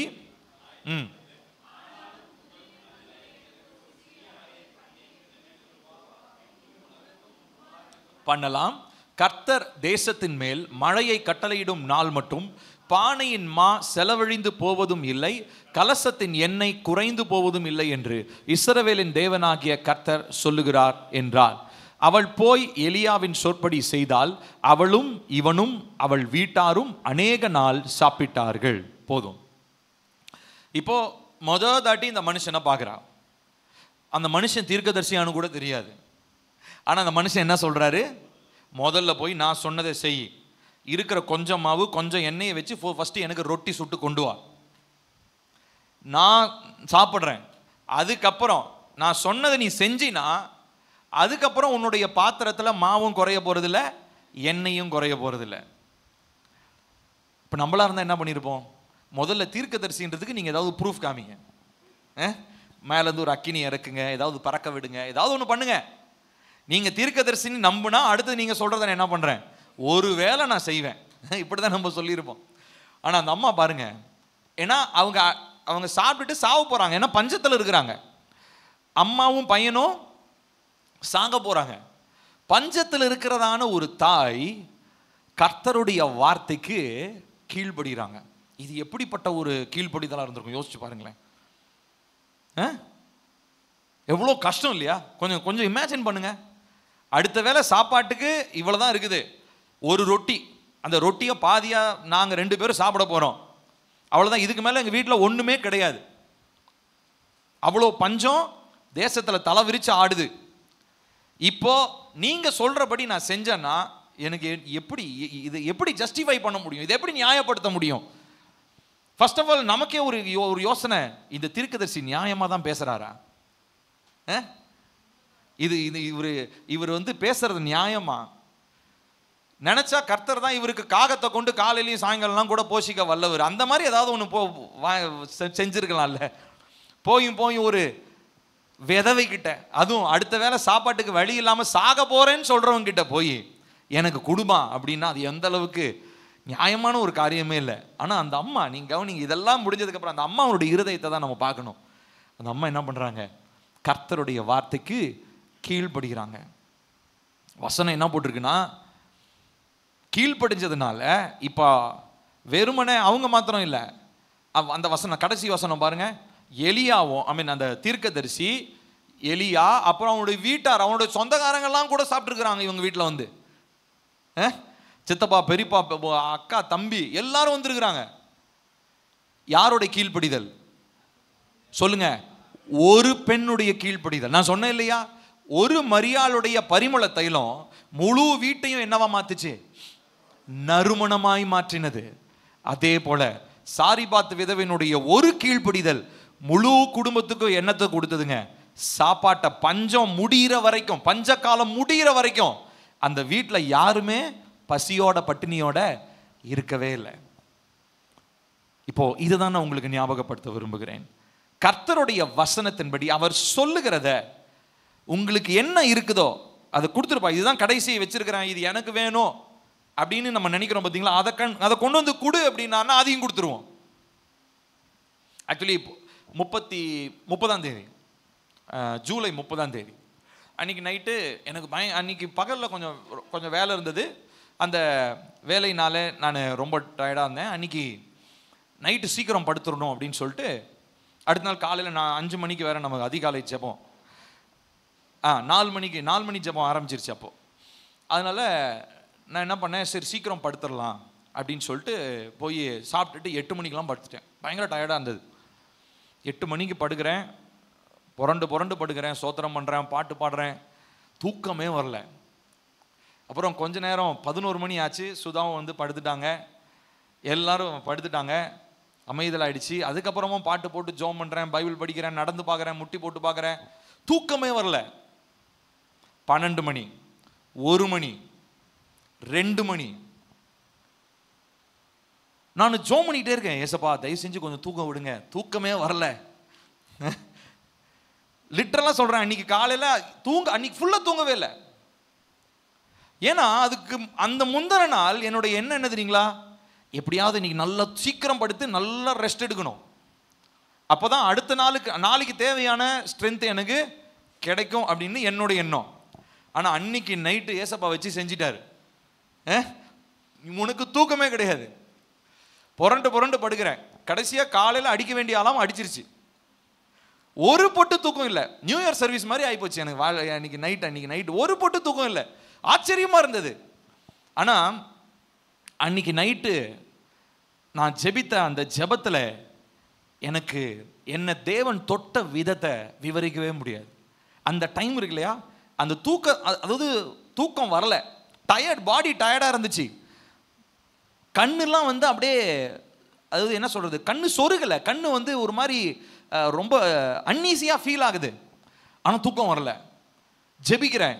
அந்த ஜெப நேரத்தில் கர்த்தர் என்னோடு பேசின காரியமோ, கர்த்தருடைய வசனத்தின் மூலமாக நான் புரிந்து கொண்டு அவர் என்னை தொட்ட விதமோ இன்ன வரைக்கும் எனக்கு மறக்கவே முடியல. அது எனக்கு ரொம்ப வித்தியாசமான ஒரு அனுபவமாக இருந்தது. ஏன்னா என்னுடைய கடைசி எனர்ஜி வரைக்கும் எல்லாம் செலவழிஞ்சிருச்சு. அன்னைக்கு கண்டிப்பாக தூங்கி இருந்தால் தான் என்னுடைய எனர்ஜி ரீகெயின் ஆகிருக்கணும். ஆனால் அன்னைக்கு அடுத்த நாள் காலையில் பசங்களாம் வந்தாங்கன்ற சொன்னே, ஒரு பொட்டு தூக்கமேடா, இப்போ தான் போய் தூங்கணும் அப்படின்னு சொல்லிட்டு ப்ரேயரை முடிச்சுட்டு 7 மணிக்கு, அடுத்த நாள் காலையில் 7 மணிக்கு தான் தூங்கினேன். இப்போது இது நான் சும்மா ஒரு எக்ஸாம்பிளுக்கு நான் ஒன்று சொல்கிறேன். இந்த மாதிரி கர்த்தர் இதை தான் நம்மக்கிட்ட டிமாண்ட் பண்ணுறாரு. உங்கள் கையில் இதுதான் கடைசிங்க, இதெல்லாம் இதுக்கு மேலே முடியவே முடியாதுங்கன்னு சொல்கிறோம் பார்த்தீங்களா, அதை கொடுன்னு சொல்கிறாரு. நம்ம என்ன சொல்லுவோம், ஏன் இது இருக்கிறதே இது ஒன்று தான், இதை போய் கொடுத்துட்டுனா என்ன பண்ணுறதுன்னு நம்ம அடுத்த கேள்வி கேட்போம். இதுதான் ஏசப்பாவுடைய நேசத்தில், அவருடைய பாதத்தில் நீங்கள் வைக்கிற பரிமள தைலமாக இருக்கிறது. நான் சொல்கிறது உங்களுக்கு புரியுதா? நான் சொல்கிறது உங்களுக்கு புரியுதுங்களா? நீங்கள் ஏசப்பாவை நேசிக்கிறீங்கன்னா அவர் பாதத்தில் நீங்கள் என்ன கொண்டு போகிறீங்க? அவர் சமூகத்தில் கொண்டு வந்து காணிக்கை கொடுக்கறதோ, பாட்டு பாடுறதோ, வெறுமனே துதி பலிகளையும் ஸ்தோத்திர பலிகளையும் ஒரு 2 மணி நேரம் 3 மணி நேரம் சர்ச்சில் உட்காந்து செய்கிறது மாத்திரம் இல்லை, தினந்தோறும் அவருடைய பாதத்தில் நீங்கள் காத்திருக்கிற நேரம் என்ன? எவ்வளவு? 10 நிமிஷமா, அரை மணி நேரமா, 1 மணி நேரமா? குறைஞ்சது அதனால தான் ஏசப்பா வந்து குறைஞ்சதுன்றார். 1 மணி நேரமாவது. ஸ்டார்டிங்கு 1 hour தான், 15-20 மினிட்ஸ்லாம் கணக்கிலே கிடையாது. எங்கேயாவது யாராவது 15 நிமிஷம் 20 நிமிஷம் ஜோம் பண்ணாங்க பைபிளில் இருக்குதா? ஸ்டார்டிங் டைமே ஏசப்பா 1 hour தான் ஃபிக்ஸ் பண்ணுறாரு. பேதுரு கிட்ட என்ன சொல்கிறாரு, 1 மணி நேரமாவது விழித்திருந்து ஜோம் பண்ண மாட்டீங்களா? 1 hour தான் ஸ்டார்டிங் டைம். அதுக்கு மேலே நீங்கள் எவ்வளோ வேணால் ஜோம் பண்ணுங்க, அது உங்களுக்கும் தேவனுக்கும் பொறுத்தது. 10 நிமிஷம் ஜோம் பண்ணுறதே பெருசு, இதில் 1 மணி நேரம், 1 மணி நேரத்துக்கு மேலே வேற சொல்கிறியேப்பா அப்படின்னு நீங்கள் கேட்கலாம். இது உங்களுக்கும் ஏசப்பாவுக்கு இருக்கிற உறவு. நீங்கள் அவரை அன்பு கூர்ந்தீங்கன்னா உங்கள் நேசத்தை உங்கள் நேரத்தில் வெளிப்படுத்துவீங்க. உங்கள் காணிக்கையை வெளிப்படுத்தலாம், உங்களுடைய நீங்கள் மற்றவங்களுக்கு சாட்சியாக இருக்கலாம், போகிற எல்லார்கிட்டையும் ஏசுதான் உண்மையான கடவுள்னு சொல்லி சுவிசேஷம் சொல்லலாம். இதெல்லாம் அன்பின் வெளிப்பாடு தான். அதை எல்லாத்தையும் விட ரொம்ப முக்கியம், அவர் பாதத்திலே தனித்து காத்திருந்து அவரோடு பேசுதல், அவர் உங்களோடு பேசுதல், இதுதான் ரொம்ப முக்கியமானது. ஸோ இப்போ 4வது நம்ம பார்த்தோம், சாரிபாத் ஊரினுடைய விதவை. அடுத்ததா ஒரு அம்மா. இந்த அம்மாவும் மரியாள் மாதிரியே ஒன்று செய்கிறாங்க. மார்க்கு 14வது அதிகாரம் 3-9 வரைக்கும் சேர்ந்து வாசிக்கலாமா? அவர் பெத்தானியாவில் குஷ்டரோகியா இருந்த சீமோன் வீட்டிலே போஜனம் பந்தி இருக்கையில் ஒரு ஸ்திரீ விலையேற பெற்ற நலதம் என்னும் உத்தம தைலம் உள்ள வெள்ளைக்கல் பரணியை கொண்டு வந்து அதை உடைத்து அந்த தைலத்தை அவள் சிரசின் மேல் ஊற்றினாள். அப்பொழுது சிலர் தங்களுக்குள்ளே விசனமடைந்து, இந்த தைலத்தை இப்படி வீணாய் செலவழிப்பானேன், இதை 300 பணத்துக்கு அதிகமான கிரயத்திற்கு விற்று தரித்திரருக்கு கொடுக்கலாமே என்று சொல்லி அவளை குறித்து முறுமுறுத்தார்கள். இயேசு அவர்களை நோக்கி, அவளை விட்டுவிடுங்கள், ஏன் அவளை தொந்தரவு படுத்துகிறீர்கள்? என்னிடத்தில் நற்கிரியை செய்திருக்கிறாள். தரித்திரர் எப்போதும் உங்களிடத்தில் இருக்கிறார்கள். உங்களுக்கு மனதுண்டாகும் போதெல்லாம் நீங்கள் அவர்களுக்கு நன்மை செய்யலாம். நானோ எப்போதும் உங்களிடத்தில் இரேன். இவள் தன்னால் இயன்றதை செய்தால் நான் அடக்கம் பண்ணப்படுவதற்கு எத்தனமாக என் சரீரத்தில் தைலம் பூச முந்திக் கொண்டால், இந்த சுவிசேஷம் உலகத்தில் எங்கெங்கே பிரசங்கிக்கப்படுமோ அங்கங்கே இவள் செய்ததும் சொல்லப்படும் என்று மெய்யாகவே உங்களுக்கு சொல்லுகிறேன் என்றார்.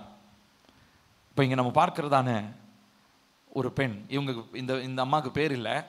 இந்த அம்மாவை என்ன பண்ணுறாங்க, மரியாள் காலில் ஊற்றுனாங்க. இவங்க ஏசப்பாவுடைய தலைமையிலேயே ஊற்றிடுறாங்க இந்த சென்ட் பாட்டில். ஊற்றிட்டு என்ன பண்ணுறாங்க, அவர் அந்த அந்த அந்த அந்த அதே மாதிரி அதே இடத்துல இருக்கிறவன் எவனோ ஒருத்தன் என்ன சொல்கிறான், இதை விற்று ஏழைகளுக்கு போய் காசு கொடுக்கலாம், ஏழைகளுக்கு போய் கொடுக்கலாமே அப்படின்றார். இப்போ ஏசப்பா சொல்கிறாரு, ஏழைங்க உங்ககிட்ட எப்பயும் இருப்பாங்க, அவங்களுக்கு எப்போ வேணா நீ போய் காசு கொடுக்கலாம். அதனால் இப்போ இந்த அம்மா எதுக்கு அடையாளமாக பண்ணுறாங்க தெரியுமா? நான் மரித்து நான் அடக்கம் பண்ணப்படும் பொழுது அந்த அந்த சரீரத்தின் மேலே, அந்த சடலத்தின் மேலே சென்ட் பாட்டில் சென்ட் அடிப்பாங்க இல்லைங்களா, அதற்கு அடையாளமாக இந்த அம்மா என்ன பண்ணுறாங்க, எனக்கு இந்த காரியத்தை செய்கிறாங்க. அதுக்கப்புறம் என்ன சொல்கிறாரு, இந்த சுவிசேஷம் எங்கெங்கெல்லாம் பிரசங்கிக்கப்படுமோ அந்த இடம்லாம் இந்த அம்மா செய்தது என்ன பண்ணப்படும், சொல்லப்படும். அந்த அம்மாவை பற்றி எல்லாரும் நினைப்பாங்க. இப்போ இந்த இடத்துலையும் பாருங்க, அந்த அம்மா கண்டிப்பாக ஒரு ஏழ்மையான ஒரு அம்மாவாக தான் இருந்திருப்பாங்க, ரொம்ப வசதியானவங்களாம் இருந்திருக்க மாட்டாங்க. அவங்களும் தங்களுக்கு சேர்த்து வைத்திருந்ததான அந்த காரியத்தை அவங்க கொண்டு வந்து என்ன பண்ணுறாங்க, தேவனுடைய இயேசு கிறிஸ்துவனுடைய தலையிலே அவருடைய தலையின் மேல் ஊற்றி அவரை அபிஷேகம் பண்ணினார்கள் என்று சொல்லி நாம் பார்க்கிறோம். இது ரொம்ப விலையேற பெற்ற ஒரு காரியம். விலையேற பெற்ற ஒன்றை அவருடைய பாதத்திலே உங்களால் வைக்க முடியுமா? 6வது நாம் பார்க்கிறது, இன்னும் 2 பேரை பார்க்க போகிறோம். 6வது நாம் பார்க்கிறது ஆபிரகாம். ஆதியாகமம் 22வது அதிகாரம் 1-12 வசனம். இந்த காரியங்கள் நடந்த பின்பு தேவன் ஆபிரகாமை சோதித்தார். சேர்ந்து வாசிக்கலாம். எப்படி எனில், அவர் அவனை நோக்கி, ஆபிரகாமே என்றார். அவன் இதோ அடியேன் என்றான். அப்பொழுது அவர், உன் புத்திரனும்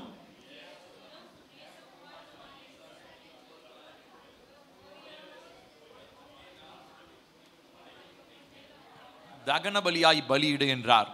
ஆபிரகாம் அதிகாலையில் எழுந்து தன் கழுதையின் மேல் சேணம் கட்டி தன் வேலைக்காரர்கள் 2 பேரையும் தன் குமாரன் ஈசாக்கையும் கூட்டிக் கொண்டு தகன பலிக்கு கட்டைகளையும் பிளந்து கொண்டு தேவன் தனக்கு குறித்த இடத்திற்கு புறப்பட்டு போனான். 3ஆம் நாளில் ஆபிரகாம் தன் கண்களை ஏறெடுத்து பார்த்து தூரத்திலே அந்த இடத்தை கண்டான். அப்பொழுது ஆபிரகாம் தன் வேலைக்காரரை நோக்கி, நீங்கள் கழுதையை நிறுத்தி இங்கே காத்திருங்கள், நானும் பிள்ளையாண்டானும் அவ்விடம் விட்டு போய் தொழுது கொண்டு உங்களிடத்திற்கு திரும்பி வருவோம் என்றார்கள். ஆபிரகாம் தகன பலிக்கு கட்டைகளை எடுத்து தன் குமாரனாகிய ஈசாக்கின் மேல் வைத்து தன் கையிலே நெருப்பையும் கத்தியும் எடுத்துக்கொண்டான். இருவரும் கூடி போனார்கள். அப்பொழுது ஈசாக்கு தன் தகப்பனாகிய ஆபிரகாமை நோக்கி, என் தகப்பனே என்றான். அதற்கு அவன், என் மகனே, இதோ இருக்கிறேன் என்றான். அப்பொழுது அவன், இதோ நெருப்பும் கட்டையும் இருக்கிறது, தகன பலிக்கு ஆட்டுக்குட்டி எங்கே என்றான். அதற்கு ஆபிரகாம், என் மகனே, தேவன் தமக்கு தகன பலிக்கான ஆட்டுக்குட்டியை பார்த்து கொள்வார் என்றான். அப்புறம் இருவரும் கூடி போய் தேவன் அவனுக்கு சொல்லியிருந்த இடத்திற்கு வந்தார்கள். அங்கே ஆபிரகாம் ஒரு பலிபீடத்தை உண்டாக்கி கட்டைகளை அடுக்கி தன் குமாரனாகிய ஈசாக்கை கட்டி அந்த பலிபீடத்தில் அடுக்கிய கட்டைகளின் மேல் அவனை கிடத்தினான். பின்பு ஆபிரகாம் தன் குமாரனை வெட்டும்படிக்கு தன் கையை நீட்டி கத்தியை எடுத்தான். அப்பொழுது கர்த்தருடைய தூதனானவர் வானத்திலிருந்து, ஆபிரகாமே, ஆபிரகாமே என்று கூப்பிட்டார். அவன், இதோ அடியேன் என்றான். அப்பொழுது அவர், பிள்ளையாண்டான் மேல் உன் கையை போடாதே, அவனுக்கு ஒன்றும் செய்யாதே, நீ அவனை உன் புத்திரன் என்றும் உன் ஏக சுதன் என்றும் பாராமல் எனக்காக ஒப்பு கொடுத்தபடியினால் நீ தேவனுக்கு பயப்படுகிறவன் என்று இப்பொழுது அறிந்திருக்கிறேன் என்றார். பாருங்க, இங்க ஆபிரகாம், இவரை விசுவாசத்தின் தகப்பன்னு சொல்றோம். இவர் தான் இஸ்ரவேல் சந்ததியினுடைய மூத்த முற்பிதா. இவர் தான் ஃபர்ஸ்ட். இவர்கிட்ட இருந்து தான் இஸ்ரவேல் என்ற அந்த தேசம்ன்ற ஒரு கான்செப்டே உருவாகுது. நல்லா கவனிக்கணும். இவர்கிட்ட ஆண்டவர் என்ன சொல்றாரு? கடைசி காலத்துல, வயதான காலத்துல குழந்தையை கொடுக்குறாரு. குழந்தையை கொடுத்துட்டு பலியிட சொல்றாரு. நம்ம எல்லாருக்கும் தெரியும், பலியிட போறாங்க. அதுல 5ஆம் வசனம் பாருங்களேன், அதுதான் ரொம்ப அற்புதமான ஒரு வசனம். விசுவாசத்துல அவர் சொல்ற வார்த்தையை பாருங்க. பலியிட போறாரு. ஆனா சொல்லும் போது வேலைக்காரங்கிட்ட என்ன சொல்றாங்க பாருங்க, நானும் பிள்ளையாண்டானும் அவ்விடம் விட்டு போய் தொழுது கொண்டு உங்களிடத்திற்கு திரும்பி வருவேன் போட்டிருக்கு. அப்பனா அவர் என்ன நினைச்சிட்டாருன்னா, பலி செலுத்தினதுக்கு அப்புறம் ஏசப்பா திரும்ப தேவன் என்ன பண்ணிடுவார்? கண்டிப்பா ஈசாக்க திரும்ப தருவார். அவர் தரலன்னா திரும்ப மலையிலேருந்து நான் கீழே இறங்கவே மாட்டேன்னு நினச்சிருப்பாருன்னு நினைக்கிறேன். ஆபிரகாம் அப்படி தான் யோசிச்சிருப்பாரு. ஏன்னா கடைசி காலத்தில், சரீரம் செத்து போன காலத்தில் எனக்கும் என் மனைவிக்கும் பிள்ளைய கொடுக்குறவர், பலிபீடத்தில் கொல்லப்பட்ட மகனை திரும்ப உயிர்ப்பிக்க அவருக்கு வல்லமை உண்டுன்னு நினச்சி அவர் பாருங்க, அது அதனால தான் அவருக்கு என்ன பேருங்க? விசுவாசத்தின் தகப்பன். திரும்ப வருவோம் அப்படின்றார். நாங்கள் 2 பேரும் திரும்ப வருவோம் அப்படின்றார். பாருங்க, அவருடைய பார்வையில் அவருடைய கைக்கு எது விலையேறப்பட்டது? அவர்கிட்ட பார்த்தீங்கன்னா எல்லாம் சொத்து இருந்துச்சு. அவரை பற்றி சொல்லும் போது அவர் மாதிரி பயங்கர ஐஸ்வர்யவான் இல்லையா? பல ஆடுகள் மாடுகள், பயங்கர ஒரு ஒரு ஒரு கோடீஸ்வரர், அவர் ஒரு பில்லினியர். இப்போ அவர்கிட்ட இல்லாத ஒன்று என்ன தெரியுமா? குழந்தை. அந்த குழந்தையும் இப்போ தேவன் கேட்குறாரு. யோசிச்சு பாருங்களேன், எவ்வளோ கொடூரமான தேவன் அவர். கொஞ்ச நாச்சு இவருக்கு மனசாட்சி இருக்குதா? வேற எதை கேட்டாலும் ஆபிரகாம் டக்குன்னு எடுத்து கொடுத்துருவாரு. ஆனால் ஆபிரகாம் கிட்ட கர்த்தர் எதை கேட்குறாரு? உன்னுடைய பிள்ளையை நீ பலியிடுவாயா? இப்போ கவனிக்கணும். இப்போ பாருங்க, நீங்கள் எல்லா இடத்துலையுமே இப்போ நம்ம பார்த்த 6 காரியங்கள் பார்த்துருக்கோம். மரியாளோட சேர்த்து 7 காரியம். 7 இடத்துலையுமே தேவன் எங்கே தெரியுமா, எதை தெரியுங்களா கேட்குறாரு? எது உங்களால் முடியலையோ அதை தான் கேட்குறாரு. உங்களுக்கு நிறைய காசு இருந்து நீங்கள் காணிக்க கொடுக்கலாம், அது அவருக்கு, அதெல்லாம் அவர் எதிர்பார்க்கல. நீங்கள் கொடுக்கறது தப்பு இல்லை, ஆனால் அவர் எதிர்பார்க்கறது வேற. உங்ககிட்ட எது கொடுக்க முடியலன்னு நினைக்கிறீங்களோ அதை நீங்கள் அவர் பாதத்தில் வைக்கிறீங்களான்னு தான் கேட்குறாரு. இங்கே ஆபிரகாமை பற்றி பார்த்தோம். கடைசியாக ஒரு மனுஷனை பார்க்கலாம். எபிரேயர் 11:24-26. இங்கே ஒரு மனுஷனை பற்றி பார்க்குறோம். எபிரேயர் 11:24-26 சேர்ந்து வாசிக்கலாமா? விசுவாசத்தினாலே மோசே தான் பெரியவனான போது பார்வோனுடைய குமாரத்தின் மகன் எனப்படுவதை வெறுத்து அநித்தியமான பாவ சந்தோஷங்களை அனுபவிப்பதை பார்க்கிலும் தேவனுடைய ஜனங்களோட துன்பத்தை அனுபவிப்பதையே தெரிந்து கொண்டு இனி வரும் பலன் மேல் நோக்கமாயிருந்து எகிப்திலுள்ள பொக்கிஷங்களிலும் கிறிஸ்துவின் நிமித்தம் வரும் நிந்தையை அதிக பாக்கியம் என்று எண்ணினான். இவன் நினைச்சிருந்தா மோசே பார்வோனுடைய அரண்மனையில் என்ன பண்ணியிருக்கலாம்? நல்ல செல்வ செழிப்பான ஒரு வாழ்க்கை, ஒரு பிரின்ஸ், ஒரு இளவரசனாக வளம் வந்திருப்பார். அந்த தேசத்தை ஆளுமை செய்யக்கூடியதான ஒரு பவர் அவருக்கு இருந்துச்சு. கண்டிப்பா அது நடந்திருக்கும். ஆனா அவர் என்ன பண்றாருங்களா, அந்த அழிந்து போகக்கூடியதான காரியத்தை அங்க இருக்கிறத விட, அநித்தியமான பாவ சந்தோஷங்களை விட, அடுத்த வசனம் காமிங்கப்பா, 25ஆம் வசனம் பாருங்க. அநித்தியமான பாவ சந்தோஷங்களை அனுபவிப்பதை பார்க்கிலும் தேவனுடைய ஜனங்களோட துன்பத்தை அனுபவிப்பதையே தெரிந்து கொள்றார். எவ்வளவு பெரிய முட்டாளா இருந்திருப்பான் மோசே. இன்னைக்கு இந்த சாய்ஸ் நமக்கு இருந்ததுன்னா நம்ம என்ன பண்ணிருப்போம்? நீங்களே யோசிச்சு பாருங்க. இப்போ மோசையை பத்தி சொன்னனால நம்ம மோசை மாதிரி செய்வோம்னு நம்ம சொல்லலாம். ஆனால் இப்போ மோசையை பற்றி சம்பவமே தெரியல. உங்கள் கண்ணு முன்னாடி இந்த 2 ஆப்ஷன் வைக்கிறாங்க. ஒரு பக்கம் அரண்மனை வாழ்க்கை, இன்னொரு பக்கம் வனாந்திர வாழ்க்கை. அதுவும் சும்மாலாம் தனியாக போனால் கூட எஸ்கேப் ஆயிடலாம். ஒரு லட்சக்கணக்கான கூட்டத்தை உன் தலைமையில சுமந்துக்கிட்டு போகணும். இப்படிப்பட்ட பொறுப்பை ஒரு ஆப்ஷனாக 2 ஆப்ஷன் வச்சுருந்தாங்கன்னா நீங்கள் என்ன தெரிந்தெடுத்திருப்பீங்க? உண்மையை சொல்லணும். கண்டிப்பாக நம்ம என்ன பண்ணியிருப்போம்? எதுக்கு எனக்கு வம்பு? நான் அரண்மனையிலே உட்காந்துருக்கிறேன், எனக்கு 3 வேளை நல்லா சாப்பாடு கிடைக்குது, என்னை ஆளுகை செய்கிறதுக்கு என்னை இளவரசனாக வேற இங்கே உட்கார வைக்க போகிறாங்க, இதுக்கு மேலே எனக்கு என்னங்க வேணும், நான் இங்கேயே இருந்துக்கிறேன் இருப்போம். ஆனால் பாருங்க, மோசே வளர்க்கப்பட்ட விதத்தில், அவர் அரண்மனையில் வளர்ந்துருந்தாலும் அவர் சின்ன வயசில் கண்டிப்பாக அவங்களுடைய தாய் இல்லையா, அவங்க பேர் என்னது, மோசேயுடைய தாய் பேர் என்னது, யோகபேத். கரெக்ட், யோகபேத். இப்போ யோகபேத் என்ன பண்ணியிருக்கிறாங்க, கொஞ்ச நாள் அந்த குழந்தை பால் மறக்கிற வரைக்கும் அந்த குழந்தைக்கு நிறைய காரியங்களை சொல்லி சொல்லி சாப்பாடு கொடுத்துருப்பாங்கன்னு நினைக்கிறேன். ஏன்னா அரண்மனையில் போய் அவர் நியாயப்பிரமாணங்களை கற்றுக்கொள்றதுக்கு வாய்ப்பே கிடையாது. அவர் இவங்க அம்மா கிட்ட வளர்ந்த வரைக்கும் தான் நியாயப்பிரமாணத்தை கற்றிருக்க முடியும். இப்போ அந்த சின்ன வயசுல அவருக்கு என்ன ஒரு கன்விக்ஷன் வந்துருக்கும் பாருங்க. 3-4 வயசுக்கு இருந்தாரா இன்னும் தெரில நமக்கு. ஆனால் அந்த வயசு வரைக்கும் அவங்க அம்மா என்ன சொன்னாங்களோ அந்த வார்த்தையின்படி தான் இந்த தீர்மானத்தை எடுத்திருக்கிறாரு. என்ன தீர்மானம்? அரண்மனையில் இருக்கிறத காட்டிலும் அங்கே போய் என் மக்களோடு கூட பாடு அனுபவிப்பது பெட்டரியா, அதையே நான் தெரிந்தெடுத்துக்கிறேன்றாங்க. இப்போ பாருங்களேன், இவங்கள உலகம் எப்படி தெரியுங்களா, இப்படிப்பட்டவர்களை என்ன தெரியுங்களா சொல்லும், இவங்கள தான் அந்த இதே எபிரேயர் 11வது அதிகாரத்தில் கடைசி பகுதியில் படித்து பார்த்தீங்கன்னா தெரியும். இந்த உலகம் இவர்களுக்கு தகுதியாக இருக்கவில்லை. இப்படிப்பட்ட வாழ்க்கை வாழ்ந்தாங்க இல்லையா, இருக்கிற எல்லாத்தையும் ஒட்டுமொத்த இருக்கிற கொஞ்ச நஞ்சத்தையும் தேவனுக்கு கொடுத்துட்டு வாழ்ந்தாங்க இல்லையா, இவங்களை பற்றி சொல்லும் போது வாசிக்கலாமா அந்த பகுதி, அது ஸ்லைடில் இருக்காது, நீங்கள் எபிரேயர் 11வது அதிகாரத்தில்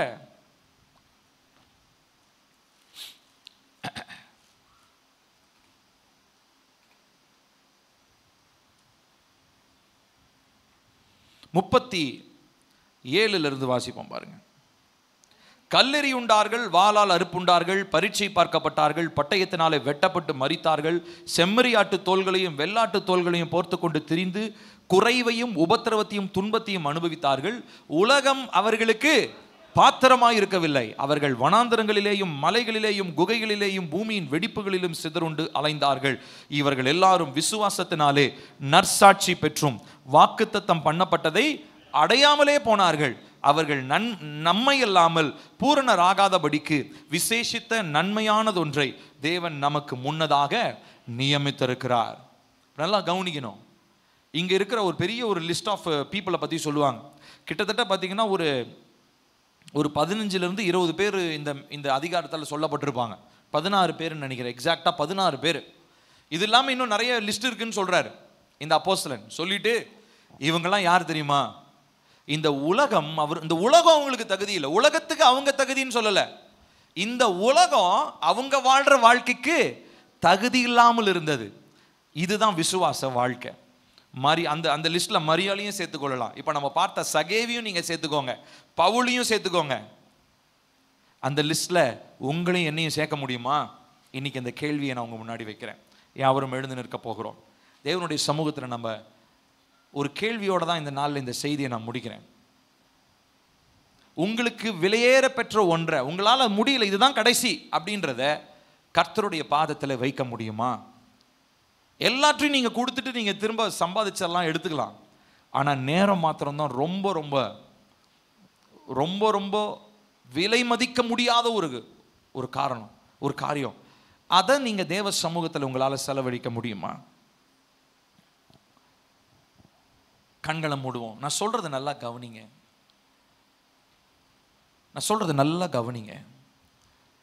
ஏசப்பா கிட்ட நீங்க வர முடியாதபடி உங்க வாழ்க்கையில எது தடையா இருக்குதோ அது ஒரு விக்கிரகம்.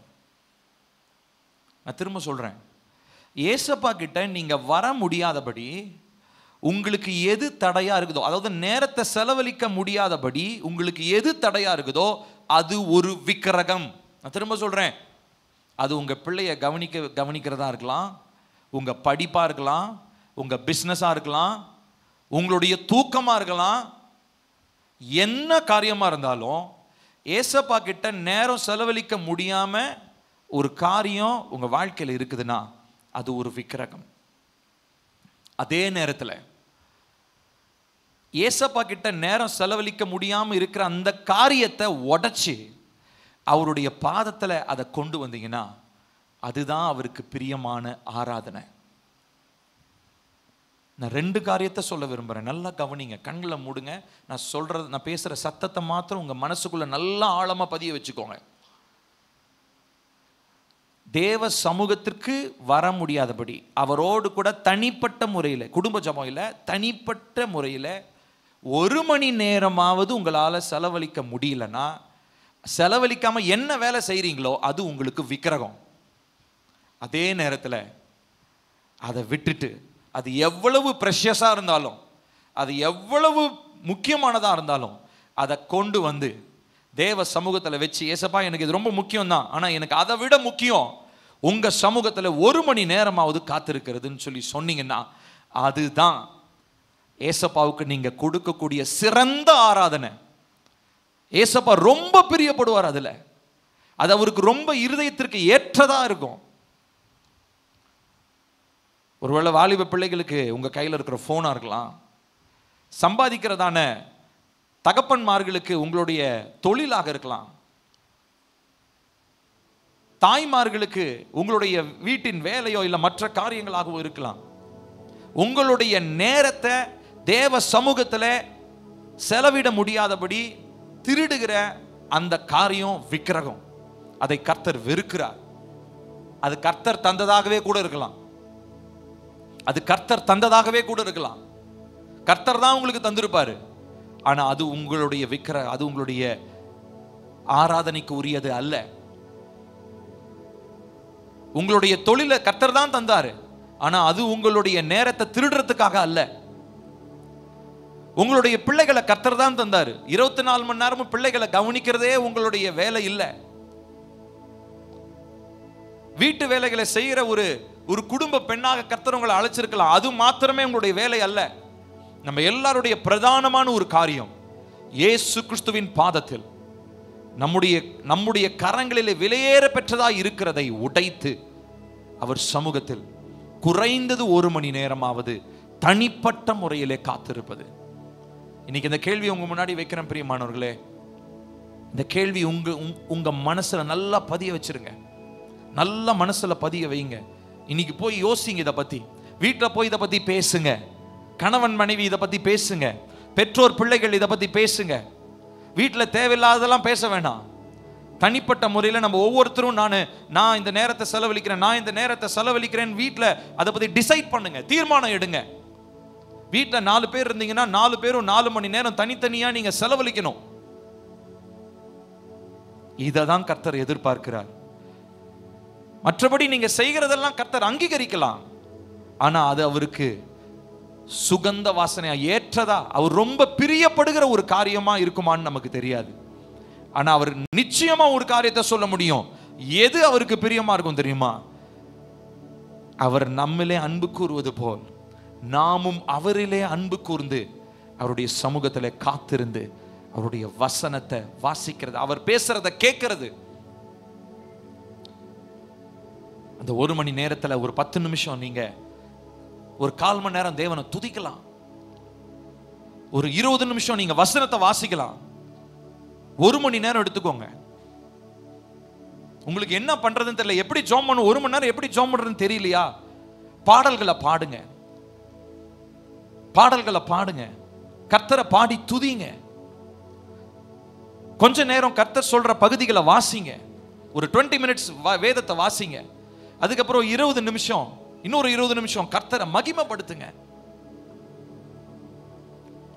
அவரை துதிங்க. ஏசப்பா நீர் நல்லவன்னு சொல்லுங்க. ஒருவேளை நீங்க அந்நிய பாஷையினுடைய அபிஷேகத்தை பெற்றவங்கன்னா ஒரு 20 மினிட்ஸ் நீங்க ஆவியில நிரம்பி ஜெபிக்கலாம். 1 மணி நேரம் போறதே தெரியாது. ஆனா என்ன பண்றதுனே தெரியாம போய் 1 மணி நேரம் உட்கார்ந்தோம்னா 10 நிமிஷம் கூட நமக்கு 10 மணி நேரம் மாதிரி இருக்கும். ஒரு தீர்மானம் எடுங்க பிரியமானவர்களே. நான் தேவனுடைய ஊழியக்காரனாய் கர்த்தருடைய பலிபீடத்திலிருந்து இந்த வார்த்தையை உங்க ஒவ்வொருத்தர்கிட்டையும் நான் சொல்றேன். வாலிப பிள்ளைங்க, பெரியவங்க, நீங்க யாரா இருந்தாலும் சரி, இந்த சத்தத்தை இனிமே நீங்க கேட்க போறவங்களா இருந்தாலும் சரி, decide today that you will spend at least an hour in his presence. 1 மணி நேரமாவது குறைந்தது அவருடைய சமூகத்தில் நான் காத்திருப்பேன். அவர் எனக்கு பதில் பேசுறாரோ இல்லையோ, நம்ம எடுத்தோம்னா முதல் நாளே கர்த்தர் எனக்கு பதில் தரணும் நம்ம எதிர்பார்க்க கூடாது. அதை ஒரு பழக்கமாய் மாற்றுங்க. 1 மணி நேரம் எனக்கு தூக்கம் வரலாம், ஒருவேளை நைட்டு நான் லேட்டாக தான் படுத்திருக்கலாம், ஆனால் காலையில் 1 மணி நேரம் தூக்கத்தை தியாகம் பண்ணி நான் எழுந்திருக்கணும். குறைந்தது 1 மணி நேரம் சொல்றேன்.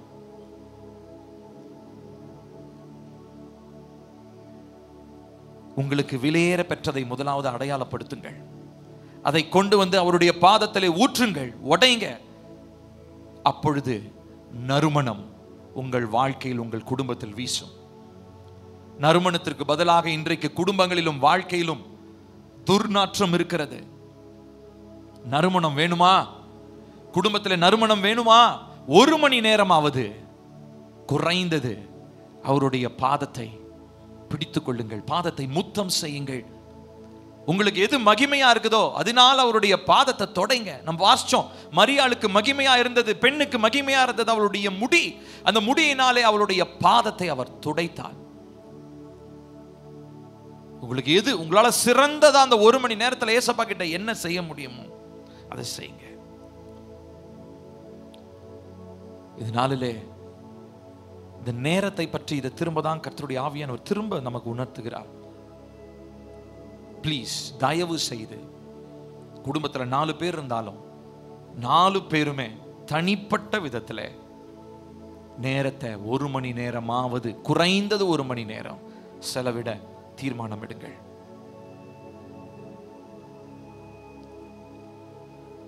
அது ஒருவேளை யூதாசை போல சுற்றி இருக்கிறவங்களுக்கு அது வீணான ஒரு காரியமா இருக்கலாம். யூதாஸ் சொன்னா இல்லையா, இதை விற்று ஏழைகளுக்கு கொடுத்துருக்கலாம்னு சொல்லி. ஒருவேளை நம்மளை பார்த்து ஏளனம் செய்யலாம், இந்த 1 மணி நேரத்தில் நீ வேற ஏதாவது பண்ணிருக்கலாம், அதில் உட்காந்து இப்ப நீ ஜோம் பண்ணிட்டு இருக்கிறேன்னு சொல்லி யூதாஸ் பேசின மாதிரி வார்த்தைகளை உங்க கூட வேலை செய்யறவங்க, வீட்டில் இருக்கிறவங்களே கூட பேசலாம். ஆனா அது பொருட்டல்ல. இயேசு கிறிஸ்துவுக்கு நீங்கள் கொடுக்கிற ஆராதனை என்ன? விலையேற பெற்றதை அவருடைய பாதத்தில் உடையுங்கள். அதுக்கப்புறம் நீங்க பார்ப்பீங்க, உங்களுடைய வாழ்க்கை நறுமணத்தினால் நிறைந்திருக்கும். Your life will be filled with fragrance. இதனாலே கர்த்தர் அதை நமக்கு உணர்த்துகிறார். அன்பு மிரக்கும் எங்கள் நல்ல தகப்பனே, கிருபையானது நல்ல மதிய வேளைக்காக உமக்கு நன்றி. இந்த நாளில் நீர் எங்களோடு பேசின இந்த வார்த்தைக்காக ஸ்தோத்திரம். அடியேனோடு இந்த காரியத்தை பேசி எனக்கு உணர்த்தி இந்த காரியத்தை இந்த நாளில் ஒரு செய்தியாக கொடுக்க வைத்தீர். இது உம்முடைய சித்தம். இது ஆவியானவர் நீங்க பேசின உங்களுடைய வார்த்தை, இது என்னுடைய வார்த்தை இல்லை. கோர்வையா எடுத்தது என்னுடைய முயற்சியா இருக்கலாம், ஆனா பேசினது நீங்க. பேசப்பட்ட வார்த்தை இந்த சத்தத்தை கேட்க போகிற ஒவ்வொருத்தருடைய இருதயத்திலும் அது உணர்வை தரட்டும். மரியாளை போல, சகேயுவை போல, பவுலை போல, சாரிபாத் விதவையை போல, மோசேவை போல, ஆபிரகாமை போல, இன்னும் எத்தனையோ மனிதர்கள் தங்களுக்கு விலையேற பெற்றதை கர்த்தருடைய சமூகத்திலே கொண்டு வந்து கொடுத்ததை போல நாங்களும் எங்களுடைய வாழ்க்கையில எங்களுக்கு விலையேற பெற்றதா இருக்கிறதான காரியத்தை, முதலாவது நேரத்தை கர்த்தருடைய சமூகத்தில் கொடுக்க இந்த நாளில் தீர்மானிக்கிறோம். கர்த்தர் எங்களுக்கு உதவி செய்யுங்கப்பா. இது எங்களுடைய முயற்சினால் அல்ல, கர்த்தருடைய கிருபையினால செய்து முடிக்க முடியும். இதை தீர்மானம் எடுக்கிறவங்க இந்த நாளில் உங்களுடைய வலது கரத்தை உயர்த்துவீங்களா? Just lift up your right hand. தேவனுக்கு நேராக உயர்த்தி ஒரு தீர்மானம் எடுங்க. இதை செய்ய மாட்டீங்கன்னா தயவு செஞ்சு தீர்மானம் பண்ணாதீங்க. கர்த்தர் முன்னாடி தேவையில்லாம பொருத்தனை பண்ணக்கூடாதுன்னு வசனம் இருக்குது. கர்த்தருக்கு முன்னாடி அவசரப்பட்டு பொருத்தனை பண்ணக்கூடாதுன்னு வசனம் இருக்குது. ஆனா உண்மையாலுமே வசனம் இன்னைக்கு உங்ககிட்ட பேசி இருக்கு, ஆவியானவர் உங்களுக்கு உணர்த்தி இருக்காருன்னா தேவ சமூகத்துல ஒரு தீர்மானம் எடுங்க. ஏசப்பா, குறைஞ்சது 1 மணி நேரமாவது நான் உங்க சமூகத்துல காத்திருந்து உங்க சத்தத்தை நான் கேட்பேன், உங்களை நான் ஆராதிப்பேன், உங்களை தொழுது கொள்ளுவேன். நீங்க பேசுறத நான் கேட்க போறேன். வசனத்தின் மூலமா என்னுடைய ஆவியில உணர்த்துகிற காரியங்களை நான் கேட்க போறேன். இன்னைக்கு மற்றது எல்லாவற்றையும் நான் மீட்டெடுக்கலாம். ஏன்னா என்னுடைய நேரத்தை மீட்டெடுக்க முடியாது. மீட்டெடுக்க முடியாத என்னுடைய நேரத்தை தான் உங்க பாதத்துல நான் சமர்ப்பிக்கிறேன். எனக்கு எவ்வளோ டயர்டா இருந்தாலும், எனக்கு எவ்வளோ கஷ்டமா இருந்தாலும் 1 மணி நேரம் உங்க சமூகத்துல காத்திருந்து செபிக்க எனக்கு உதவி செய்யும். விலையேற பெற்றதை உம்முடைய பாதத்திலே உடைக்கிறேன். அது நிமித்தம் என் வாழ்க்கையில் நறுமணம், என் குடும்பத்தில் நறுமணம், என் நிமித்தம், என் குடும்பத்தின் நிமித்தம் என் எல்லை எங்கிலும் கர்த்தருடைய சுகந்த வாசனை வெளிப்படுவதாக. எங்கள் ஒவ்வொருத்தரையும் சாட்சியை நிறுத்தும். இந்த நாளில் கரங்களை உயர்த்தி தேவ சமூகத்தில் பொருத்தனை செய்த ஒவ்வொருவருக்கும் விசேஷித்த கிருபையை தாங்கப்பா. இந்த நாளிலிருந்து உடைய பிள்ளைகள் தேவ சமூகத்தில் காத்திருந்து செபிக்க கர்த்தருடைய மகிமையை பார்க்க கர்த்தர் உதவி செய்யும். இதனால நீர் எங்களோடு பேசினதற்காக ஸ்தோத்திரம். உம்முடைய வார்த்தை மாறாதது, சத்திய வார்த்தைக்காக நன்றி. நீரே உயர்ந்தரும்.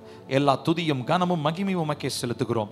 இயேசுவின் நாமத்தில் கேட்கிறோம் ஜீவனுள்ள நல்ல பிதாவே, ஆமென். ஆமென். நம்முடைய கர்த்தராகிய இயேசு கிறிஸ்துவின் கிருபையும் பிதாவாகிய தேவனுடைய அன்பும் பரிசுத்த ஆவியினுடைய காவலும் ஐக்கியமும் நம் அனைவரோடும் இன்றும் என்றும் சதா காலங்களில் நிலைத்திருப்பதாக. ஆமென். ஆமென். ஸ்தோத்திரம். கர்த்தருடைய நாமம் மகிமை அடையட்டும். வாலிப பிள்ளைங்க தயவு செஞ்சு என்னை வந்து பார்த்துட்டு போயிடுங்க. ஒரு 2 minutes. இப்போ உடனே தயவு செஞ்சு இந்த லெஃப்ட் சைடில் வந்துருங்க. இங்கே லெஃப்ட் சைடில் வாலிப பிள்ளைகள்